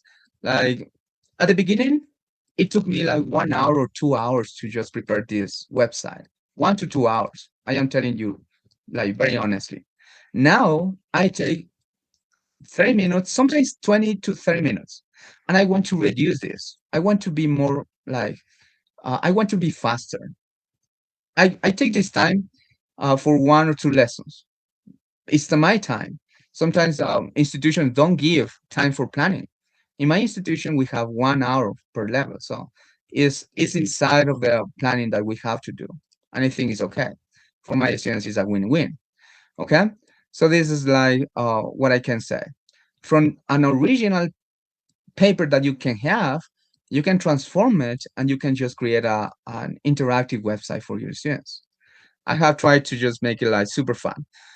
let's go for the good things about this. Good thing is that eventually the hours that you spend on creating engaging material that you can use inside of the class sometimes, you can also use the games inside of the class sometimes, or you can use it like the questions for evaluation after the lesson. You can just do that. It saves you time. You can build high like system you can create a system. You can recycle, how to say, recycle the lessons for the next year and stuff, because it's going to be there and it's going not to be erased. You are going to storage. Okay, for the students, it creates like more engaging lessons. They are going to have more fun, maybe. They you can according to the prompt that you put in the websites, you can personalize that. You can tailor the lessons. Okay, imagine that you have, like, for example, like, impermanent students. You can create one website, how to say, with a differentiation in content. Okay, it's going to be faster to do it. Just type in like what you want, be precise on what you want to modify, and the IA website is going to just go for one. I think at the first time maybe it's not going to be perfect, but eventually it will be. I would say, like, it could be better. It could be better. Okay, it forces interactive learning for students. They are going to be interactive, giving clicks and stuff.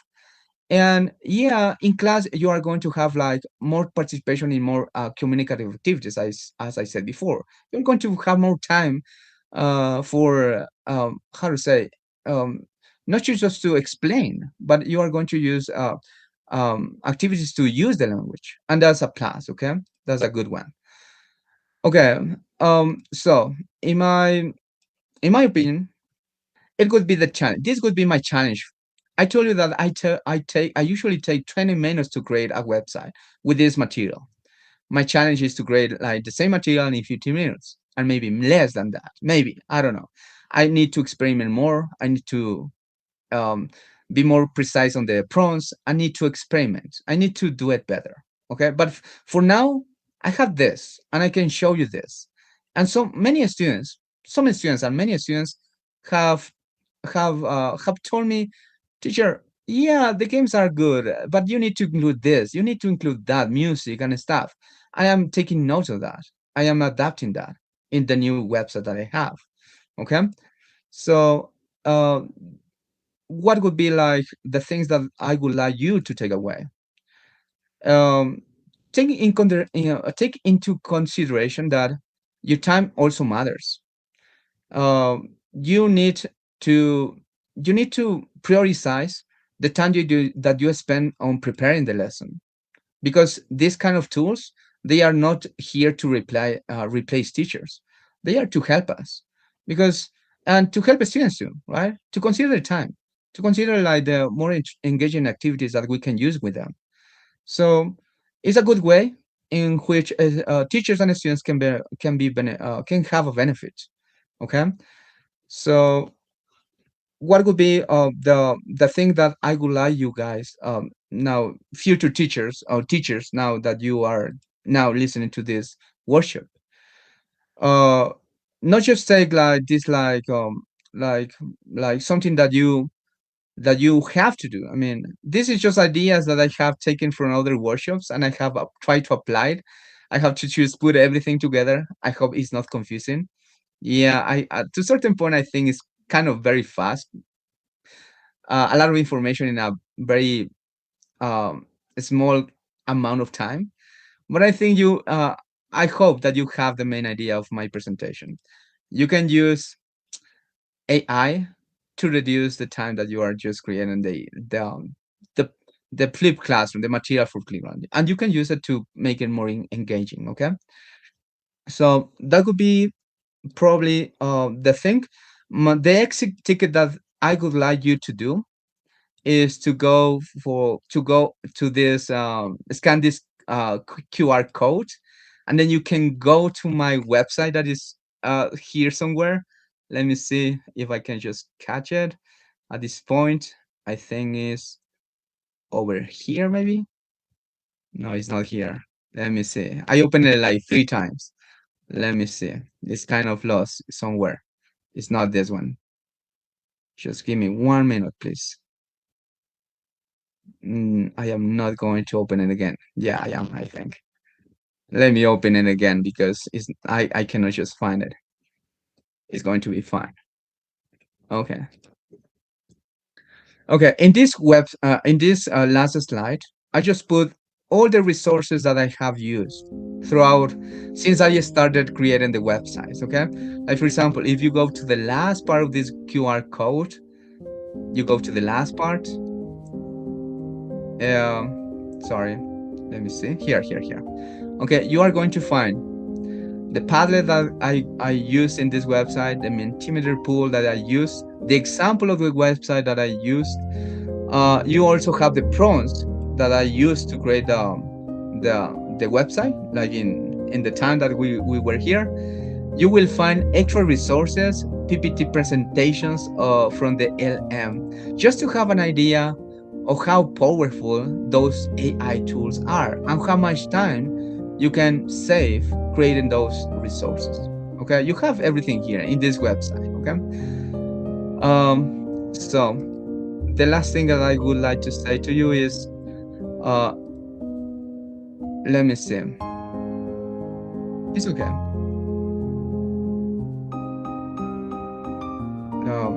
The last thing I would like to complete is just tell me. I'm sorry. I would like to focus on this quotation. I just read it in a workshop. It was very beautiful. I got inspired of this. Do the best you can until you know better. Then, when you know better, do better. So this expression, this quotation, just clicked my mind. I didn't know how to create a website. I didn't know the existence of AI like 4 months ago. I didn't know anything about artificial intelligence and stuff. Then I just attended to some teachers preparing workshops and stuff like I did in this moment, and I got inspired. And I started looking for artificial intelligence that I can use, so I can get benefit of that, and also at the same time my students can get a lot of benefit on that. Okay, and so now I was here just explaining the things that I have done from that moment when a teacher just explained the use of artificial intelligence back then. So that would be it. That would be the end of my presentation. Thank you very much. I hope you can have good resources, good ideas, inspirations, maybe little inspiration for me. Okay, thank you very much. That would be the end. Any questions on the chat? Thank you so much, Professor Pupiales Chicas. So it is very important. You mentioned something about explore, right? Explore AI. We as teachers, we should be curious. We should be creative. So that is why the innovation will come. So now, guys, we have the chance for asking some questions on YouTube chat. So if you want to ask something to the teacher Diego, so just be free to share your doubts. So by now, all the students are grateful. Positive reactions.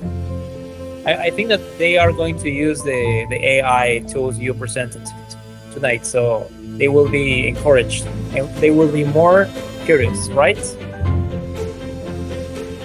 So yeah, I think that we don't have any questions. So we are going to continue with the certificates.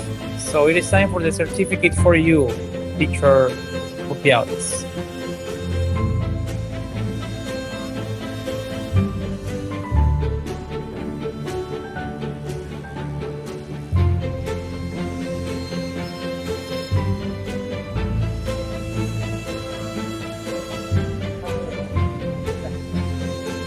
All right, so we're going to continue.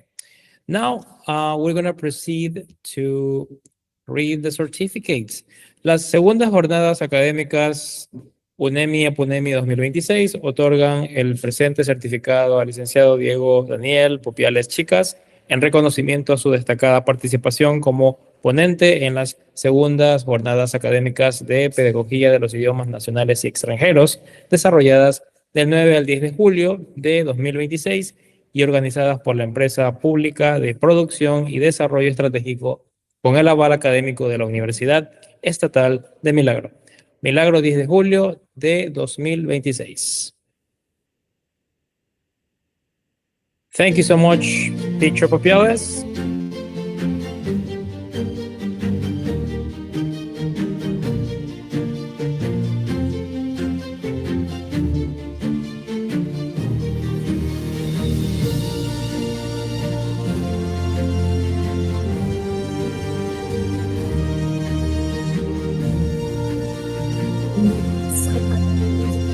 Yeah.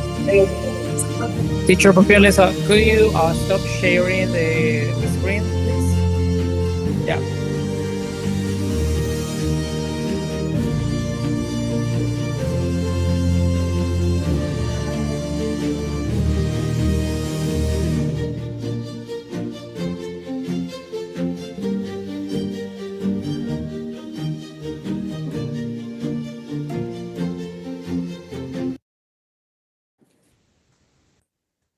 Thank you so much. So now it is the time that you have been waiting for, the last part of this session. So I will do this in Spanish because I want to be very clear. Yeah. So because we are going to announce the winners of the academic poster presentation done yesterday.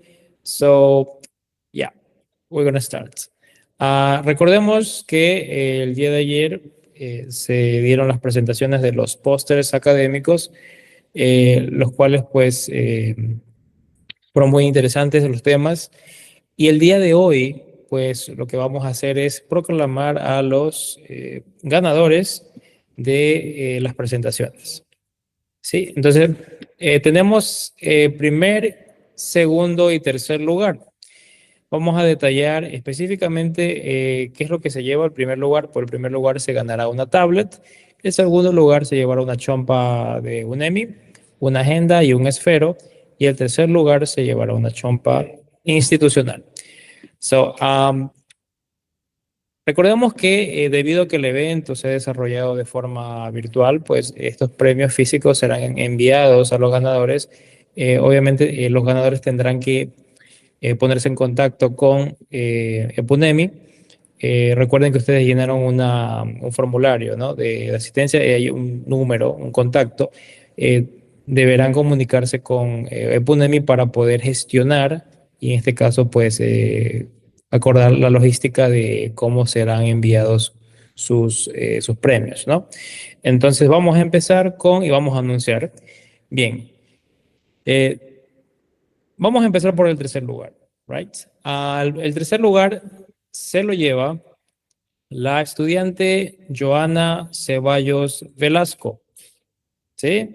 Un fuerte aplauso para ella. Un fuerte aplauso para ella. Felicidades, muchas felicidades a Joana Ceballos Velasco, el tercer lugar. Recuerden que el tercer lugar se lleva una chompa institucional y recuerden que esto se va a gestionar a través de el contacto que deben de tener con EPUNEMI para poder gestionar la forma como será enviado su premio, ¿no? Vamos a continuar con el segundo lugar. El segundo lugar se lo llevará, o ya se lo llevó porque ya está decidido, la estudiante Romina Valero Navarrete. Un fuerte aplauso para ella. Felicidades a la estudiante Romina Valero Navarrete. Recordemos que el premio para el segundo lugar es una chompa institucional, una agenda y un esfero. ¿Ok? Y vamos con la parte más importante, el primer lugar. Pues quien se lleva el primer lugar de la participación en las presentaciones de póster académicos es la estudiante Alison Sellán Valdés. Felicidades, muchas felicidades a Alison Sellán Valdés por su participación y bueno, realmente quiero agradecer a todos quienes se tomaron muy en serio esta sesión, estas jornadas académicas, que realmente han hecho un gran trabajo y creo que todos son ganadores. Y bueno, es un placer haber estado el día de hoy, pero recuerden que todavía no hemos terminado porque falta una parte muy importante. Recuerden que se les dijo que se va a sortear 2 chompas de UNEMI, entonces vamos a empezar. Vamos a empezar con el sorteo. Recuerden que tienen que reaccionar, comenten, todo es válido en este caso. En el caso de YouTube, traten de hacer las reacciones la mayor cantidad de interacciones que ustedes tengan, tendrán mayor probabilidad de ganar. ¿Ok? Entonces, continúen interactuando en el chat y vamos a ver si tenemos al ganador.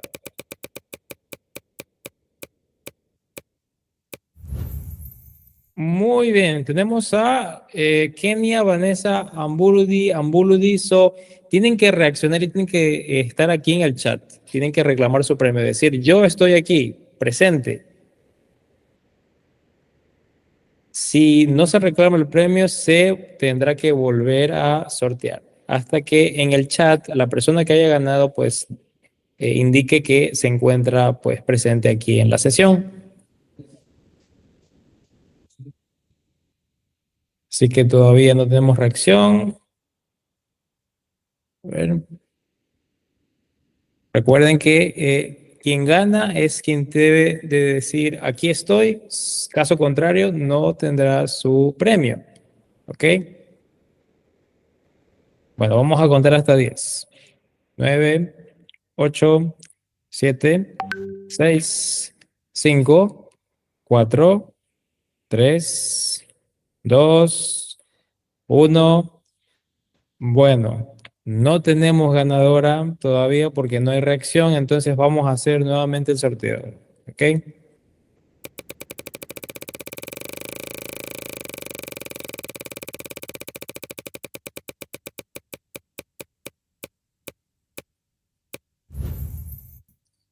Ana Paulina Cusco Castro, ¿se encuentra aquí?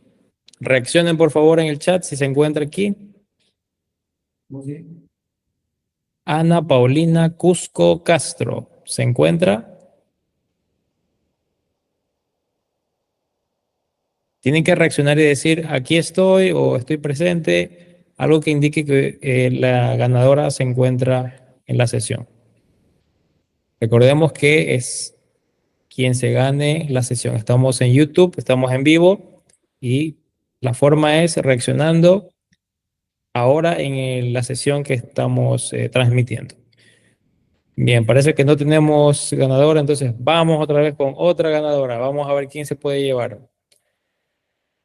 Sigan reaccionando. Recuerden que más reacciones, más posibilidades de ganar.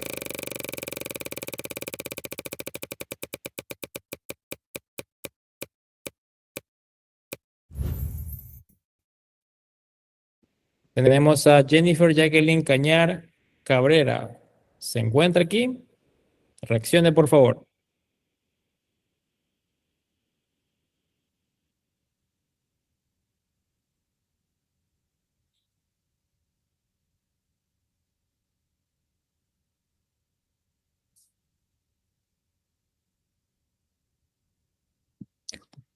Al parecer tampoco se encuentra aquí Jennifer Jacqueline Cañar Cabrera.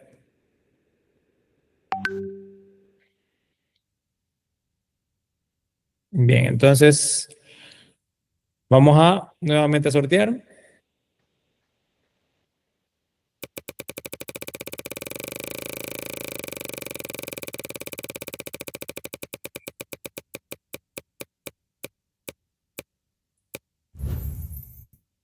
Samantha Juliet Jacome Pilalumbo. ¿Se encuentra? Por favor, reaccione. Recuerden que solamente quien aparezca aquí, que es la ganadora, debe de indicar que está presente en la sesión.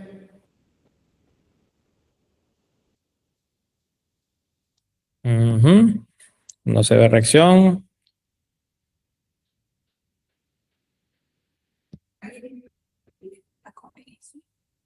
Sí, ya está. Sí está. Ya, entonces, ok, Juliet Jacome, sí, ya acaba de reaccionar, entonces, por favor, el equipo de Punemi se va a contactar con ella, ¿no? Para gestionar la forma de cómo se va a entregar la chompa. Felicidades a Juliet Jacome, a Samantha Juliet Jacome Pilalumbo. Y ahora vamos a continuar con la segunda ganadora, es la última chompa que se va a ir el día de hoy.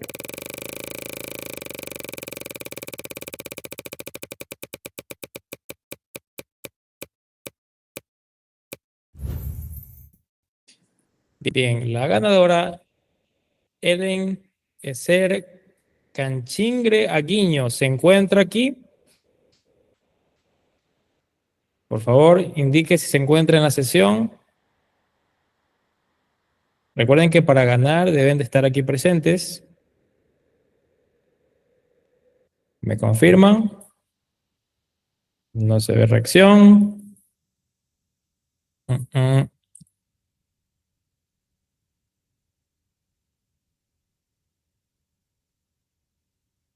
No, al parecer no tenemos reacción. No, no está. Entonces, vamos nuevamente. Vamos a sortear nuevamente.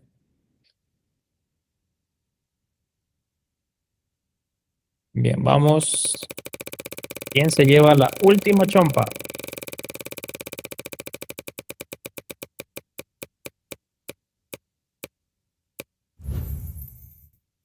Vázquez Alay Edison David. Confirme si se encuentra en la sesión. Por favor, a través del chat debe de reaccionar indicando que aquí está. ¿Lo tenemos o no? A ver.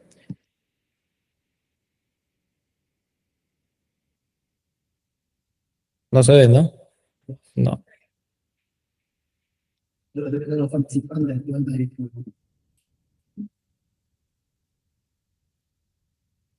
No.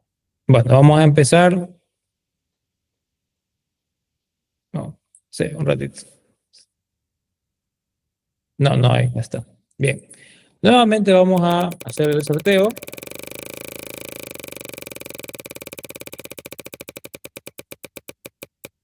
Y quien se lleva la chompa es Tomás Reguet Asler Hidrobo. Confirme si se encuentra aquí. Por favor.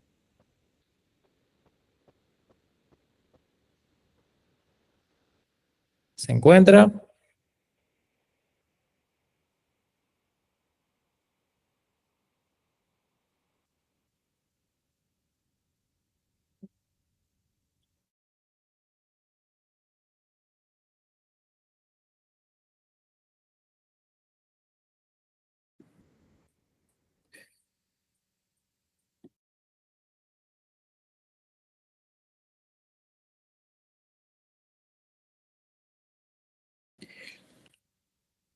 Bien, no tenemos reacción.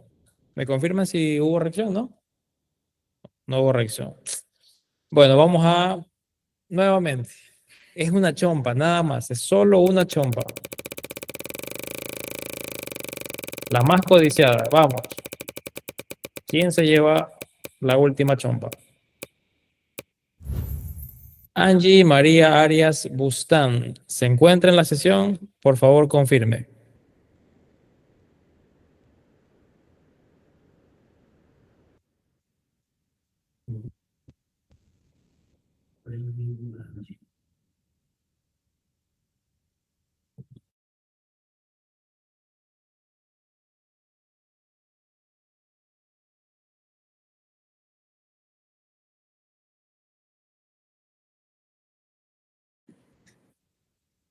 Bien, al parecer la chompa no se quiere ir.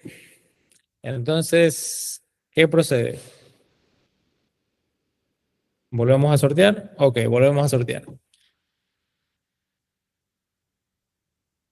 Vamos a reiniciar sorteo. Recuerden que es solo una chompa más, es la última.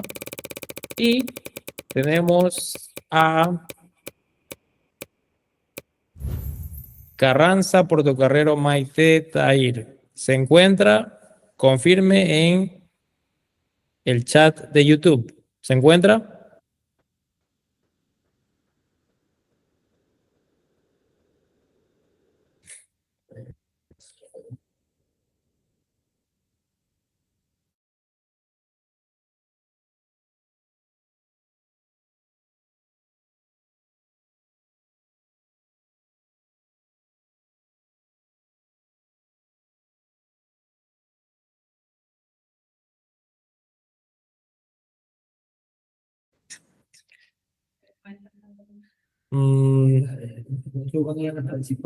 No, no tenemos creo que reacción, ¿no? A ver, déjenme revisar.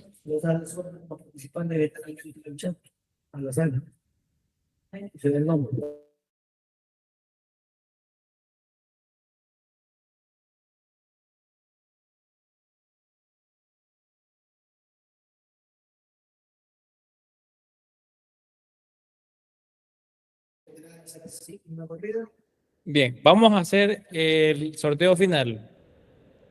Vamos a empezar. Todos los participantes que se encuentran aquí en línea, van a ser sorteados y solo uno ganará. Empezamos en 3, 2, 1. Adelante.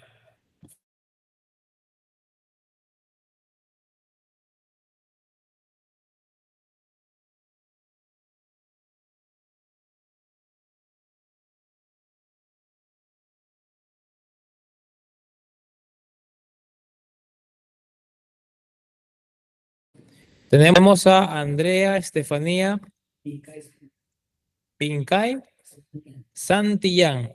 Andrea Estefanía Pincay Santillán.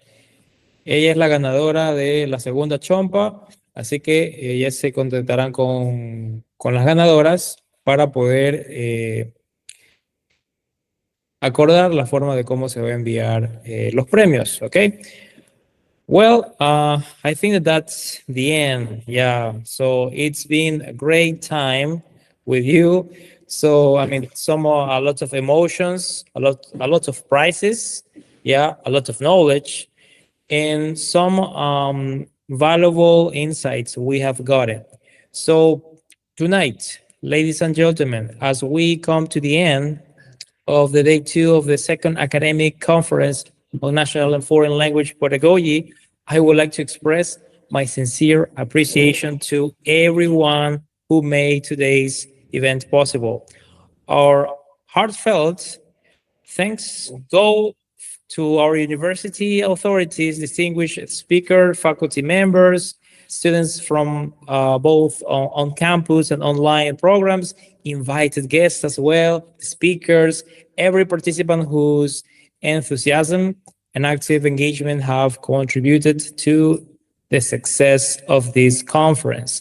So thank you so much generously for sharing your expertise. That is my sincere appreciation for the speakers. So you are so good teachers, and we have shared some information about research, professional experiences. So your presentation have undoubtedly inspired new ideas and strengthened our commitment to excellence in learning language education. To our participation, thank you for your thoughtful questions and dedication to lifelong learning.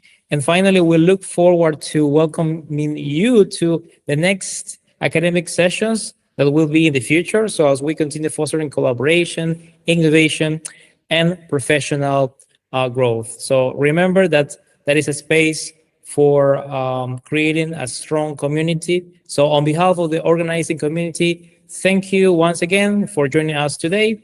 We wish a wonderful night. So see you next time. Bye-bye.